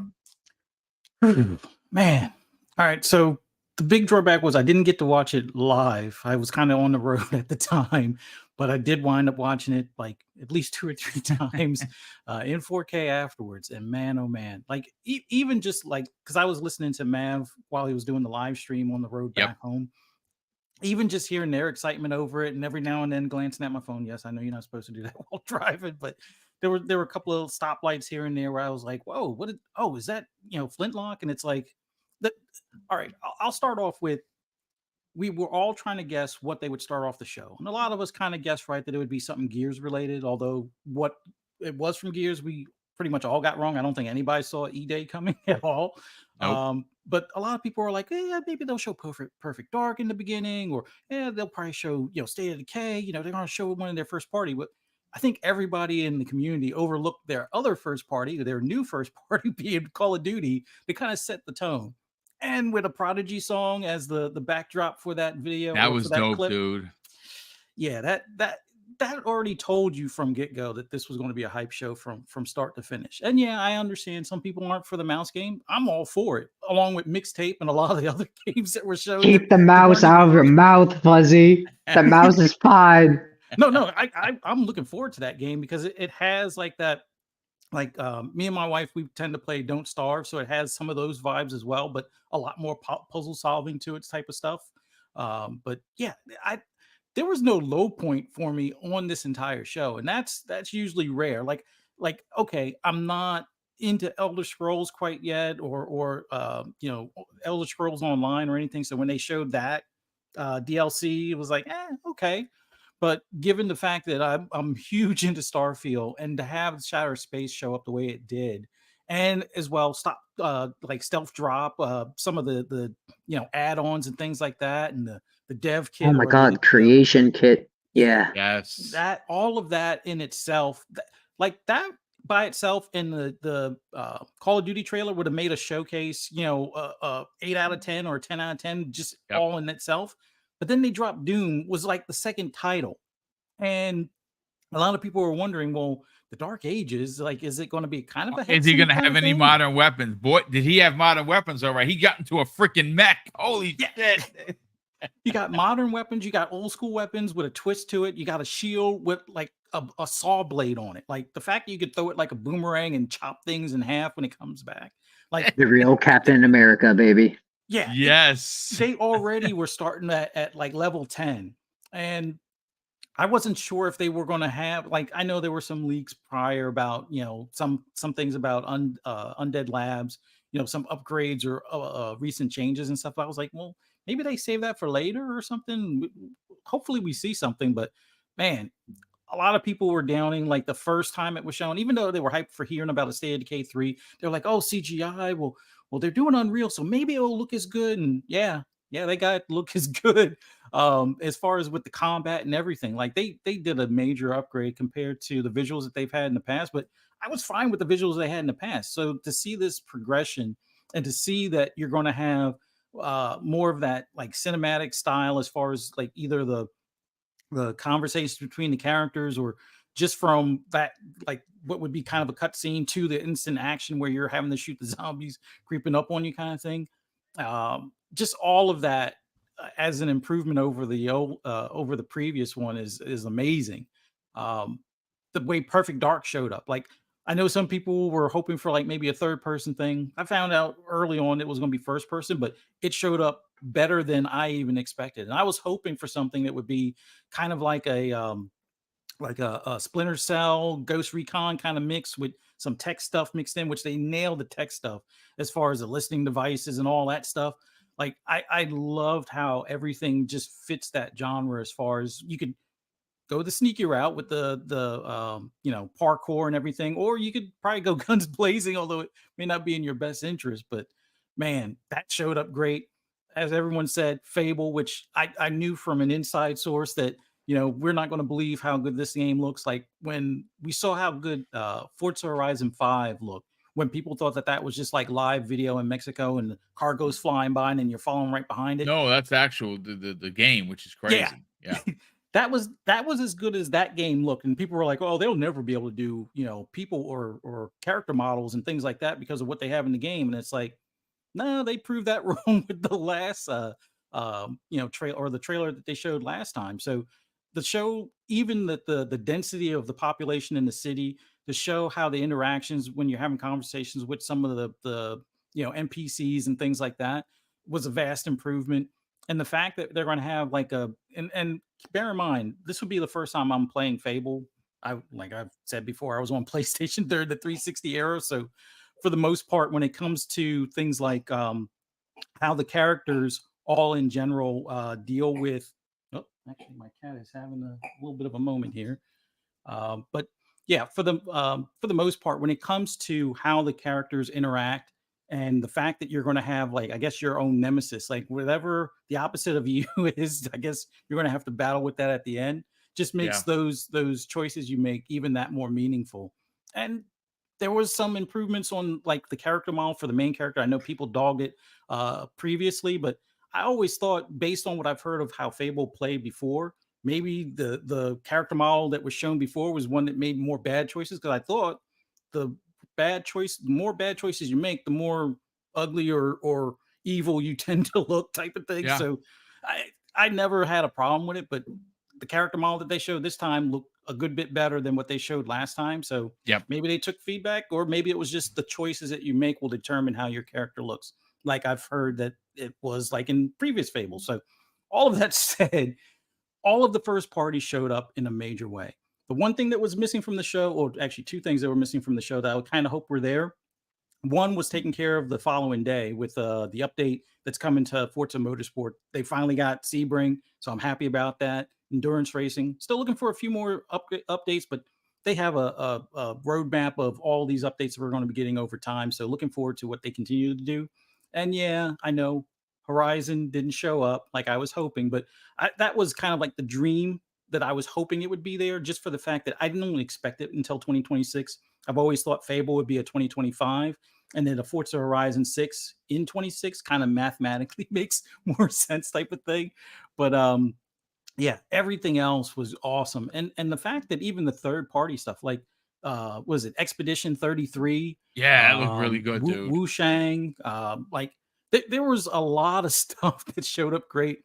Seeing even more gameplay of Assassin's Creed Shadows, which yes, I know they had the Ubisoft thing the following day and stuff like that, but to see it on the stage was awesome. I can't imagine anyone that's within the Xbox ecosystem currently having an issue with that showcase in any way, shape, or form. I agree. mean, the nitpicks could be okay. They didn't show a date on here and there, but they have more than enough stuff that was shown that did have dates to kind of keep us, happy until the end of the year. But I have a feeling they're kind of probably situating stuff now where it's like, all right, well, this is ready and this is ready. We'll give them more time to polish, and we'll see which one we put for September, October, November, December, because it's sounding like Indiana Jones will be December, which is normally not a release month for games. But hey, with the way Game Pass is set, it takes care of all that. And then to look at the showcase from the outside, like if you're not an Xbox owner, you saw probably, I would say, at least 5 games that you could be hype over, that all you need to do is get a Series S and a subscription. Or you know what? If you have a decent enough PC, you don't even need to get the Series S. Just get the subscription, or just play it through the browser on your older PC if you have good enough internet. So get that ultimate subscription so you can do it that way. But they showed up for an Xbox fan. This was a 10 out of 10, especially with the fan service that they did for Gears of War E-Day. Like a lot of us talked about, man, they really need to like redo that Mad World trailer. Well, they kind of did, but they didn't do it quite like I guess people were expecting. But for the fact that it's giving you the characters, like once again, I'm not a Gears player because I've always been more of like a Division 2, which that's my cover-based shooter, or Division 1 and 2. But like the way that they showed Gears E-Day, the big thing that they did was show key characters that people care about and what they, what the franchise was built on. And with that, bringing those characters back, and not as like a remaster or a collection or anything like that, but having it as a prequel hopefully it'll bring back some of those fans that may have left the ecosystem for whatever reasons during the Xbox One generation. And they will have that game that they've probably been asking for since then, finally at their doorstep kind of thing. They really did fan service with the characters, the songs, the mood, the visuals, and screw Jeff Keighley. Like, yes, you can have a preference, but if you're going to be this front-facing person for the industry, as far as for highlighting the highs of the industry, you can't be petty. You can't. Yeah. I mean, and he reeks of pettiness when it comes to, like, he was the first one when E3 was announced that it was dead, and he's making posts about, hey, Games Fest. But you reap what you sow, and eventually it's going to come back to bite them. And if Xbox starts cutting off the faucet as far as stuff that they drip over there for him, so be it. But his show was a D, Xbox show was an A. I think that speaks for itself, because not everybody that follows him is an Xbox guy. And for and this is the part that I feel is the most fun out of the whole deal. Yes, I know there's that looming question. Well, when is it coming to PlayStation? The fact that PlayStation cats are already happy or proud or excited about some of the games that they saw. Yeah, you can wait and hope that it comes over there. I mean, sure, Doom's coming over there. That's fine. It's always been over there. But the fact that probably showed up better than anything you've seen from PlayStation in a state of play or showcase in a while, along 2 years with Call at of least, Duty, dude. that should make you go back to PlayStation and say, hey, do something, like poke them with a stick. Like, what are you guys awake? Are you asleep at the wheel? I mean, at this point, if you're not asking PlayStation what they got cooking, then are you even a gamer at this point? Like, Yeah. yes, I'm still playing GT7 on my PS5, but outside of that, it would collect dust. I'm pretty sure there are other games that people enjoy over there, but like at this point, where is a Ghost of Tsushima 2? Where is, a follow-up from Ben Studios? I mean, I know I heard that it was supposed to be a games as a service since they weren't allowed to do, Days Gone 2, but where is Nobody it? cares, Fuzzy. Nobody cares. But in the grand scheme of things, this was an excellent show. Xbox showed out the way they needed to. And yeah, they showed a little bit of hardware stuff. They didn't really tease the handheld. Kind of sad on that, but that's not going to take away from the excitement of that showcase. Like, it was game after game after game after game with a one more thing, which I always like when showcases do something like that. And it was a one more thing that was well worth the wait. And pretty much, I won't say it completely upstaged the entire showcase, but it definitely upstaged a lot of other showcases that have been going on this past week. And man, and then to go into deeper details on Call of Duty for the Call of Duty fans out there, yeah, this was the pinnacle of a showcase and what the industry, not just Xbox fans, but the industry needed. Because, like I said, the Summer Games Fest, yeah, there's a few games in there that I was looking forward to, like your Kingdom Come Deliverance, and there's a few others I can't remember the names of right now, but there's other games out there, but we've already kind of known about them. We've already kind of seen them. We've already got a rough estimate of when they're coming out. I wanted to see new things, and I got to see some new things or updates in ways that we weren't expecting. Like South of Midnight, that showed up in a fantastic way. Like, I know a lot of people probably thought, oh, Compulsion will do like a AA type of experience. This has the traversal and combat of a AAA kind of game more so than what I think people were expecting. Yep. And the visual or the art style, as well as just the environment, I think is going to be, I already call it a cult classic or an instant classic before it's even released. Just for the fact that you're going to have these boss battles, combat that feels like the action adventure type of combat that people like. Maybe a little leaning to Souls-like. I hope not as much Souls-like, but in the grand scheme of things, that was an unexpected gem from Compulsion. And now we see why Phil purchased them, and we already know why Phil purchased, Ninja Theory. And shout out to Colin Moriarty asking those silly questions.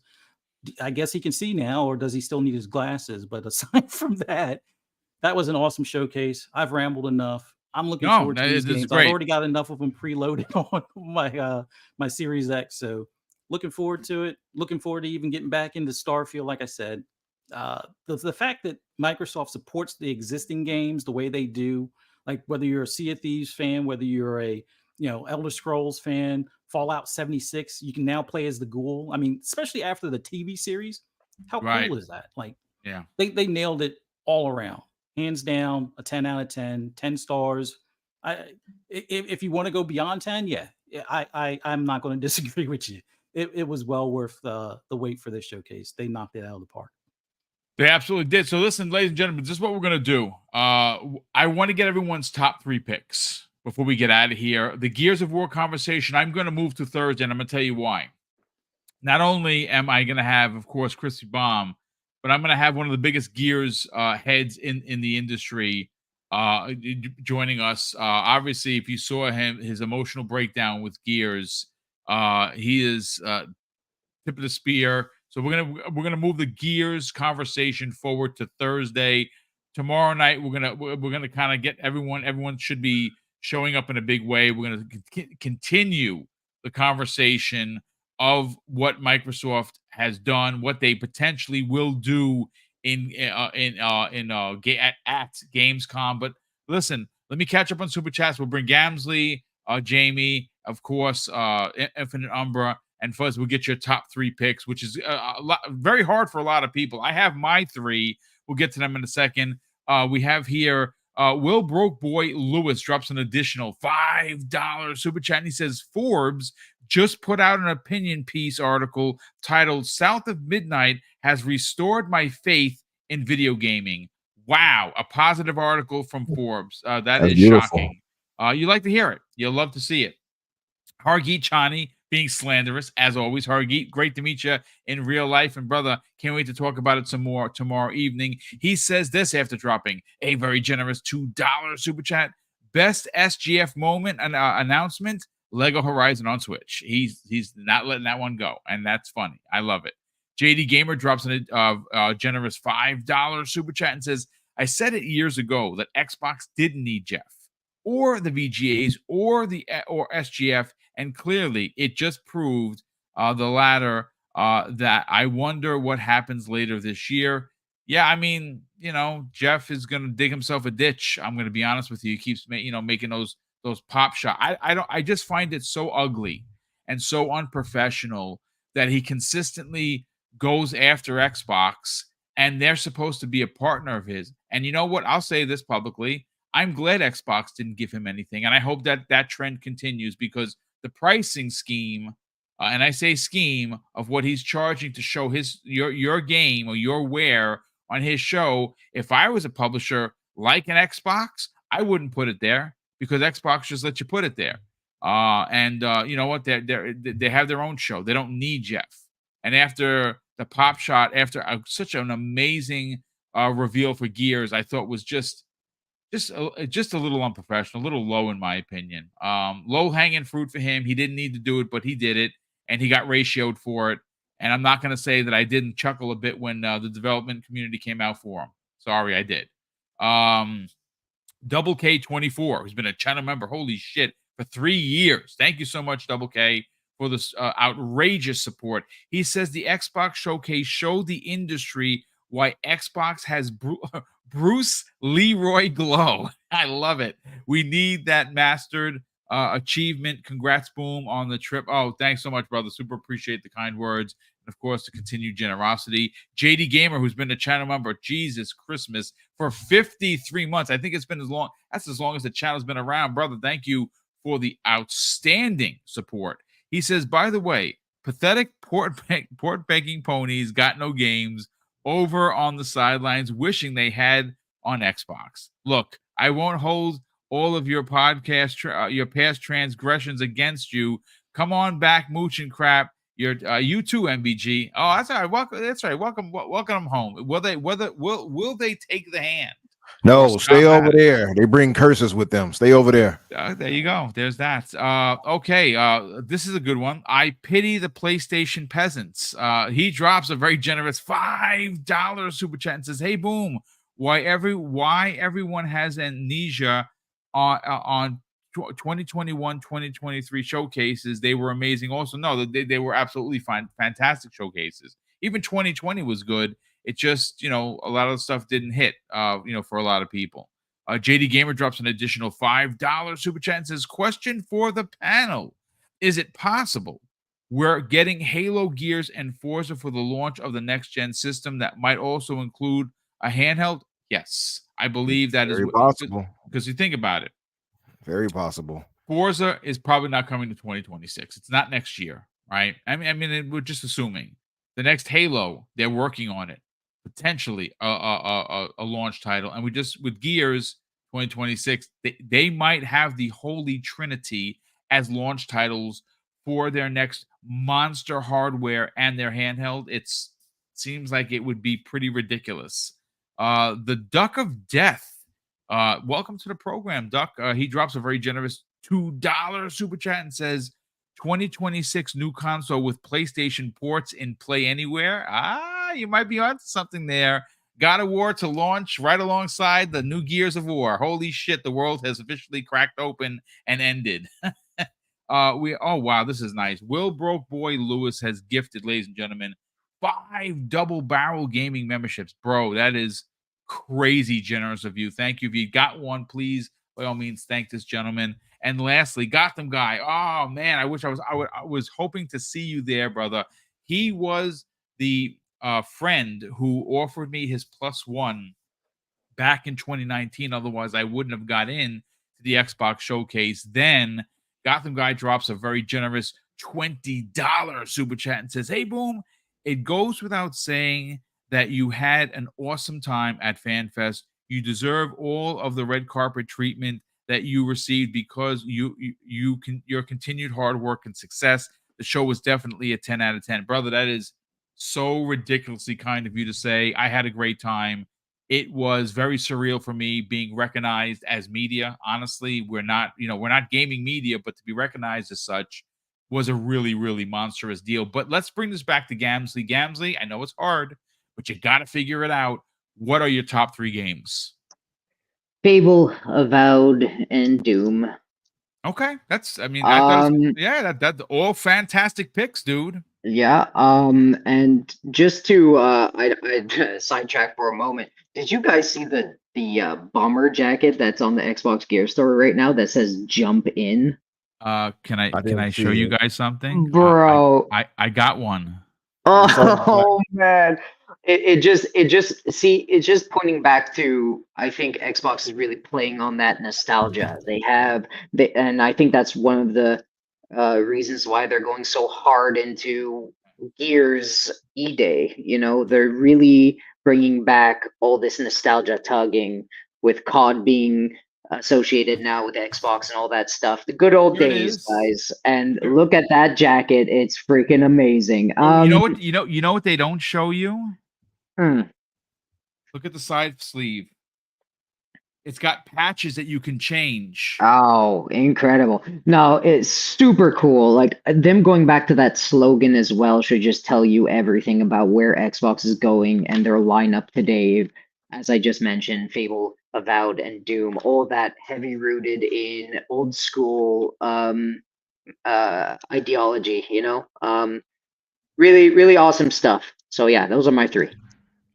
Fantastic 3, brother. Jamie Moran, let's get your top 3 picks for the Xbox Games Showcase. Oof, Gears of War E-Day. I mean, that it was just such a nice surprise because after all the rumors, people were expecting a trilogy, you know, remaster, remake, or whatever, or Gears 6. E-Day, going back to the roots, is what I've been wanting for years. And also going back to Gears of War. Like, even Yes, just a name yes. change. Back to, like, as someone that obsesses about the Xbox 360 days, you know, Gears of War, that is my number 1 pick. Number 2, Perfect Dark. Again, another 360 ever game. It combines elements of everything I love. Mirror's Edge, Deus Ex, and also Perfect Dark. The gameplay looked phenomenal. The graphics look great. And also, I'm a sci-fi nut, and that scratched that itch. And Fable. I needed to know that, you know, Fable was in great hands with Playground Games. There's a lot of talent. You know, there's a lot of people that worked on Red Dead Redemption, Batman Arkham Knight, all those massive titles. Metal Gear, Grand Yeah. Theft Auto. Yeah. Yeah, this is Huge quite a few developers. devs. And like they've got the British humor right. The tone's perfect, because even though you've got these amazing graphics, you still have the same tone as something like Fable 2, which is one of my favorite games of all time. So that's my top 3. It was hard to narrow down 3 because I wanted to play everything there, which is a good sign. That great picks all around. You know something? I'm gonna mirror you. Before I bring in Umbra, Fable for me number 1. Fable is everything I wanted times 10. I didn't know. I had a feeling that Playground Games was going to deliver. All you have to do is look at their past work. All of their history of released games have been 90 meters or better. This is. I'm not surprised by this. I'm very excited. The world seems big. It seems very lived in. It seems it has the humor that we were hoping that they would be. And obviously, you're probably going to be able to kick chickens. Perfect Dark for me is one that I couldn't wait to play. I saw it. We heard from different people in the industry that it's it's in trouble. It's not it's not doing well. And maybe the game doesn't come out in 2025. That's okay. It could be a launch title in 2026. Take all the time you need. It had gadgets. It's Joanna Dark. It's an old school IP being done in Unreal Engine 5. I believe that's the engine that they're using. It looks phenomenal. And again, this is just a sneak peek at what is potentially going to be one of those big spy games, kind of like we've been missing in the industry. And look, I can't say it again. Everyone's talked about it to death. Gears E-Day, bringing it back. I've read about E-Day. We've all read about it, and we've experienced it through cutscenes, but we've never played through it.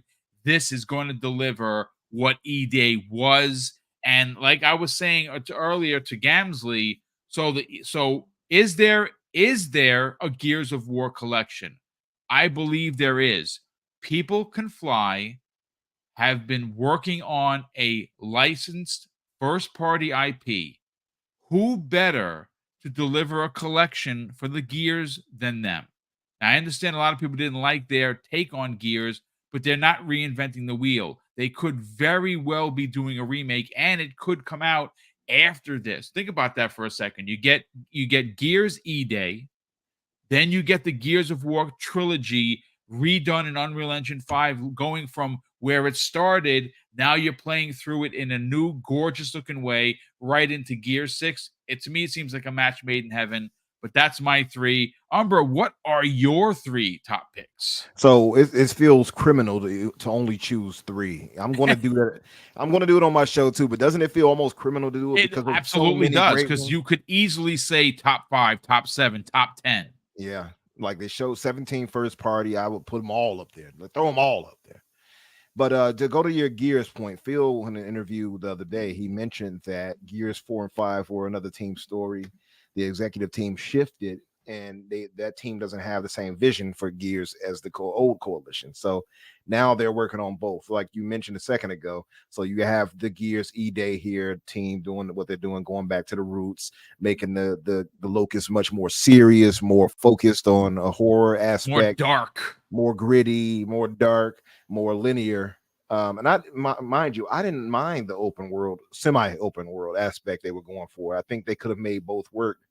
And I love Gears 5. I think it's highly underrated personally. But as far as the campaign, but I'll say this: my top three, Fable, ridiculous. It again, it took the game of the show for me overall, as it did the other year, and I mean, I'm so impressed by what I saw there, and to be able to see that in live action and say this is actually a game, and I cannot believe it. Still, it's like watching a miracle happen in front of your eyes. That's how shocking it was to me. I'm sitting there like this cannot be real, and I'm like, okay, no, that's real. That's gameplay right there. Yeah, that's gameplay. Had to convince myself. It's crazy that they managed to get that level of fidelity and fluidity with the movement. I'm like, this is real. This is a game. Like, this is not just some show, some trick they're pulling over our eyes, right? I'm stunned by Fable. Like you said, they got the humor and all of that right with it too, Jamie. You mentioned it earlier. All of that is good. I wanted beautiful visuals. I remember talking about this way back. I wanted beautiful visuals, knowing they were working on Unreal Engine, and we thought they were working on Unreal, but they're working on in-house using the Forza engine. But we have Unreal Engine people that worked with Unreal Engine working on it. 3-Bit being one. Shout out to 3-Bit. But just having all that, I wanted crazy visuals. I wanted crazy good combat. It's looking like they got both, right? We haven't seen all of it, but we're seeing some things. So honestly, overly surprised and just stunned. Expedition 30. I'm going to do a little cheat here. Expedition 33 / South of Midnight. Tied for Two number. really impressive games that we didn't even know we were going to see. Not at all. South of Midnight, I was hoping they would show it. I did not at all expect it to look as good as it looked. I didn't expect it to look that way at all. I thought it was just going to be kind of like a low budget kind of AA thing. And oh, look at the art style will carry it through. No, it had art style and it had that panache, right? You know what I mean, Fuzzy? Had that extra little something in it, je ne sais quoi.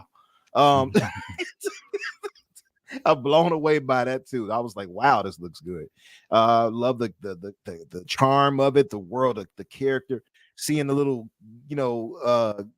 Creole catfish talking. You going on there and get now? I'm like, oh, they got a Creole catfish. And I'm like, all right, we're doing something right here. I'm loving the way that's going. I hope this is a big hit for Compulsion. It looks like it is. I love it. Also, in Expedition 33, I'm not the biggest turn-based fan.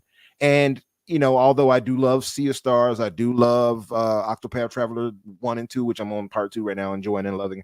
But I'm not the biggest fan of that. And I saw that in the reactive, or they call it the reactive style they're using for their reactive turn-based style. Okay. It looked really, really dope. And their inspiration is Souls-like. It's these action games plus, like I believe they said Final Fantasy. I forgot what else they mentioned. And so you can kind of see all of that in action, and it just really looked really dope. And this came out of nowhere. Nobody talked about this. You didn't hear about this ever anywhere. And it just pops up like that, and I actually missed that it was going to Game Pass when I first watched it. It took my buddy Paul AFC to mention it to me, and he's like, nope, here it is. I'm like, oh, another W. So those tie for 2.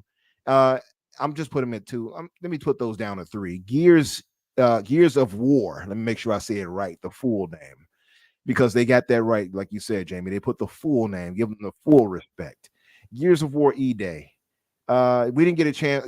I know you're moving and shifting it to another day, but I did want to say this really quick because I saved it and I left that part out of when I mentioned my other stuff earlier.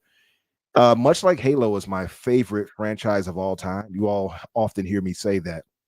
Gears has a very special place in my heart too, and both are there because of family and friends that I've had and met, and from friends and stuff like that along the years, along the way. My brother, rest his soul, he passed away some years ago. We Wow. played Halo all the time. We played Gears all the time. He was my Dom. He played Dom. And, I don't want to get too emotional, but I'm Marcus. I play as Marcus, obviously first player. So losing that and losing him, Yeah. and we Tough, lost, dude. and we lost Dom in part 3. That broke my heart, man. It really did. And seeing him come back like that in the glorious Unreal Engine 5, and seeing all of this nostalgia hit you right in the heart and in the feels. I understand 100% the guy that you were mentioning that you're going to speak with.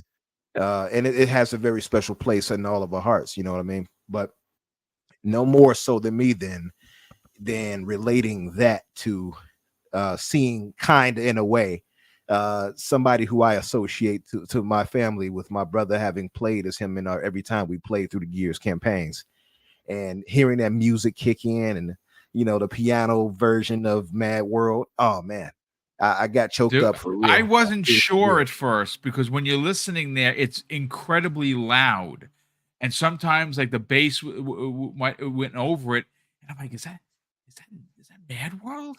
Holy shit! And you hear it in the video that I did when it because who here thought it was Dom's kid because it was I young. I I didn't know was who it was. I didn't I know was a it little was. surprised by how they made I Marcus mean, look, because Marcus's kid, not Dom's kid. Marcus. yeah, it looked kind of like Marcus. It could be Marcus kid, JD, but also Yes. too, Marcus, the way they did his face, and I'm sure they're going to probably nail that down a bit more. But did he also remind anybody else of Arthur Morgan? So I'm like, is it Arthur? What you doing in this game? That's a good boy. What you doing in this game? Yeah, so man, just loved everything about that. What a way to close off the show. Nobody expected an E-Day. Like no one No. mentioned that. No one No guessed. one would have picked it. Nope. Yeah, just spectacular showcase. And now I'll give it a 10 out of 10. Okay, 10 see, out of and I knew you would get there. I knew you'd get there eventually. But yeah, solid picks, brother. Solid picks all around. And I do like the dual pick because Expedition 33, good grief, that looks so fantastic. It just looks so good. That up close and like in your face combat. And I think that Jamie really one-to-one it with the what the hell's the name of it? Lost Odyssey. I loved Lost Yeah. Odyssey. That I got that kind of feeling from the combat. So lastly, Fuzzy, what are your top 3, and we'll get everyone out of here. Ooh, this was a hard one to narrow down, and I tried to not look at the add-on stuff because I love Starfield to death, and Shattered Space is up there. But for solid games that out of all of them I would probably play first, it's going to be State of Decay 3, just because I love zombie movies and zombie games. So that's up there, and Undead Labs definitely showed up as much as we expected and hoped for, they showed up better than I even anticipated with their display. Next one is South of Midnight. I knew it was going to be like a boss battle type of thing, but I didn't know the size and scope of the boss battles. Even though we didn't see the boss battle itself, we saw more of like a local, well, not a mob, but like one boss or mini boss that you fight. Love the traversal, love the environment, love the atmosphere, and just everything about it just screams something different and something I just have to play and get my hands on. Yeah. And then for something that's not first party, and this was an even tougher one to narrow down because I want to get a non-first party mixed in there as well. Stalker 2. Like Yep. Looked Immortals phenomenal. 33, or not Immortals.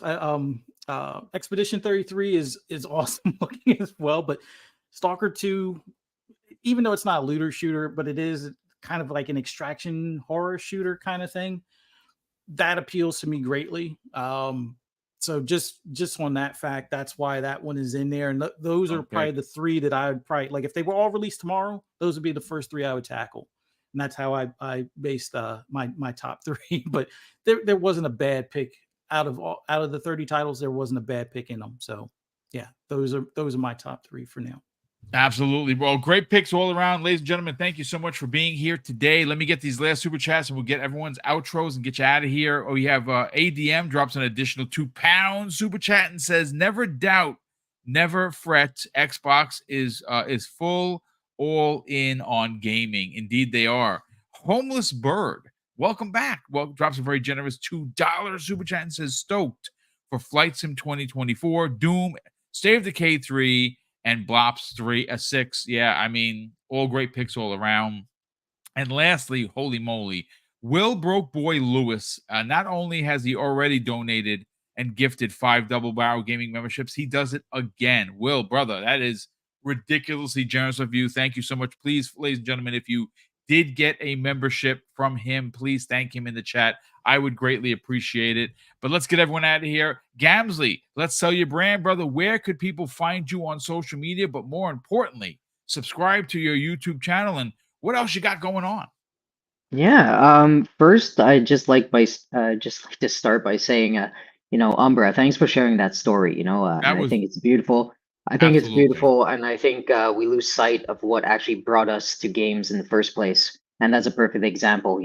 Bonding with our family and friends. So thank you for that story. I love everybody on this panel. I love the chat. You can find me every Thursday at the Gaming Arcadia YouTube channel for the Xbox Series podcast at 3 p.m. Eastern Time. So come watch us, Game on Asa and Deadly Headley, talk about what we just talked about today, break down all the Xbox showcase stuff and other games. So it's going to be fun. So come join us there. You could also find me here every Monday, usually on Double Barrel Gaming for lunch. And then Gamsley TKD on Twitter if you want to hear my hot takes and crazy stuff. And my announcements of shows that I will be appearing on. So yeah, love you guys and keep gaming. Thank you so much, brother. Love you as well. Jamie Moran, let's sell your brand, brother. Where could people find you on social media? But more importantly, check out the show that you do each and every week. Hey, thanks, Boom. Always great being on here. Always a pleasure. Great talking to everyone. But yeah, my YouTube is The Elusive Gamer. I pretty much exclusively just cover Xbox. No forced negativity, no clickbait, none of that stuff. I cover what's coming to Xbox every single month and getting back to weekly content starting this week outside of podcasts. And my podcast is All Things Xbox Podcast, which is on Tuesdays at 6 p.m. Eastern, where we cover, well, everything related to Xbox. It's always a fun show over there. And, if people want to listen to Xbox stuff without the hate and FUD, that's where people can go. Excellent, brother. Thank you so much for being a part of today's show. As always, Emergence Day Umbra. Sell your brand, brother. You got a show on Thursday evenings with you and Danny. You have a big show coming up this Thursday. By all means, sell the brand, brother. Where can people subscribe to that podcast? tell them the deets about it, and more importantly, follow you, kind sir, on Yes. social media. Yes, indeed. Thank you, Boom, for hosting a great show again, brother, and doing Thank your thing. And congratulations again on that and getting recognition as you did at the official new E3. Yes. Gamsley, thank you for joining us, brother, and thank you for what you said. I heard you. I didn't want to interrupt you as you were flowing. I appreciate that. Yeah, Yeah, thank you for being that here was too. deep, brother. We appreciate it. Talking about stuff like that, like when I talk about my dad, is emotional, and how you held Yeah. it together. I have no idea, because I always break down when I talk about my pops. But thank you for sharing, brother. Super appreciate it. No doubt. It's a tough conversation to have, but I think it's an important one to have because, yeah, I think a lot of that gets ignored and why we Yes. love what we love, but there's so much that goes into why we do the pathology behind it. But so yeah, just and I'm still a little bit choked up, so excuse me, but just want to thank you all, of course, as panelists being here, doing what you do. All love to you guys as well. To share our sentiments with Gamsley and Boom. But as he mentioned, shout out to all of you guys in the chat. Much love to you guys as well. As far as myself, of course, Infinite Umbra or Umbra Infinite. You'll find me either way on Twitter X. This Thursday, I have the title Xbox is the new E3. I have. That's a great title, dude. I love it. I love it, and I stand by it. So we have the bearded one, I guess I'll call him Hargeet Chani, coming through. Oh, nice. We have the other bearded one with more melanin, Kayasanti, coming through. Yeah, Mrs. Boom is working late that day. I'm going to see if I could pop in. If you can pop in and pop up and show us, you know what I mean? Sometimes you got to pop out and show them, Boom. If you can. Holy matrimony. Pause. You can pop out and show us what's up. But yeah, if you can, it's cool. If not, I understand. Yeah, so we got Kay, we got Hargeet, and we got my brother Dante Moody, who I'm sure you all may have met out there as well. He is a gentleman gamer. When I tell you, got a chance to hang out with him, and he's fun, and he's very, very smart. Yes, he is very intelligent, brother. So all three of them are coming to the show. Anybody else who may be hearing my voice, hear me, come through. So Boom, yeah, you always welcome, brother. Of course, Gamsley, I got to get you to come through the show one day. We got to have we chopped it up before already, of course, on the Infinite podcast, but definitely got to get you to come through to the. Yeah, I'm down anytime. Yes, for sure. Danny, by the way, returns this week, so it'll be okay, excellent. Okay, I know he was away for a bit. Yeah, he was on a vacation getting this boppity boopity on in Italy, so he's back now. But yeah, so yeah, guys, come by Thursday at 8 o'clock Eastern. Hope to see you guys there.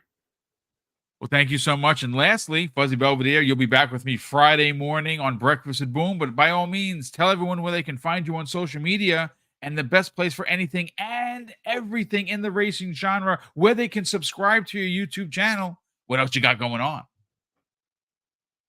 Uh-oh, you're on mute, brother.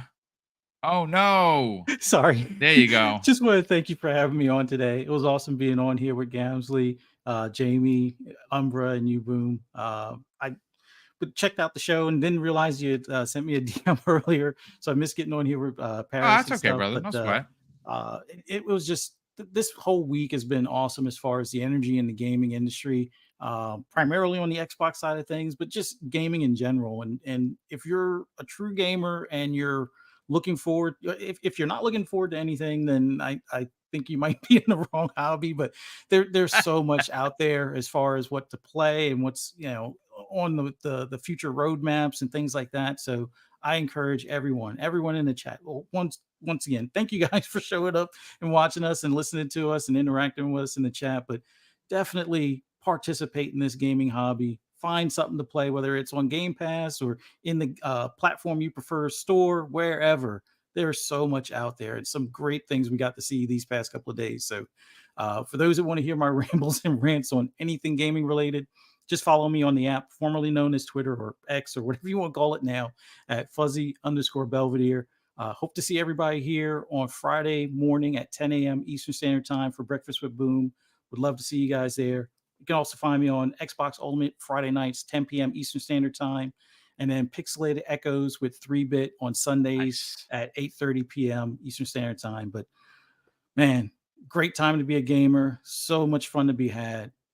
jump in.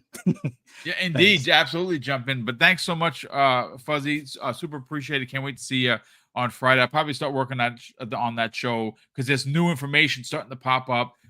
Doom being one of them. You can dual wield in Doom. That just dropped. Holy shit, are you kidding me? But listen, we're gonna get into all of that. A big Nice. thank you to everyone that tuned in. If you're here, hit the like button. If you're not already subscribed, help us get to 15K. And you know what, folks? We are getting close. We got a ton of new subscribers over the weekend. Thanks to the extra additional coverage that I normally don't do on the weekends, but of course had to have that coverage because so much was going on. A big thank you to everyone that checked out the content, that left such really, really amazing and nice comments. I super appreciate them, and I do read them all, and I try to respond to everyone. And of course, a big thank you to the ridiculous amount of support that we got here today via channel membership and, of course, super chats. Mrs. Boom and I can't do the wonderful things that we really and truly enjoy doing, and that is giving back to you. On Friday, I'm going to start giving away the Gears of War coins. I got a bunch of them from Ben Kenobi of Xbox Art. And of course, we're going to give those away. And I'm going to give away a little something extra just in case you go out there and you buy yourself, I don't know, the bomber jacket, because I got 6 additional packs of patches that I'm going to be giving away. Yes, that's right. 6 of them. I have one for myself. I'm giving away 6. And each one of these packs come with 5 different patches that you can use for this bomber jacket, and you could only get them at FanFest. And I was given some extra ones to give away, and I will be giving the I believe it's 5 or 6 of them. The first 5 or 6 winners is not only going to get a Gears of War coin, they're going to get those patches as well, free of charge. We'll pay for shipping. Don't worry about that. And we can do these things thanks to the generosity of the people here. And again, thank you so much for checking out the show. Enjoy the rest of the day. And of course, I'm going to close out the show with something that's incredibly important to me, folks. Hopefully one day be important to you. And that's something that my dad taught us when we were kids. And he would say, Craig, treat others how you want to be treated. And also, it doesn't cost anything to be nice. You live by those rules, son. I can guarantee you're going to have an awesome day. So take care, everyone. And we'll see you next week on the newest episode of the Xbox Factor Podcast.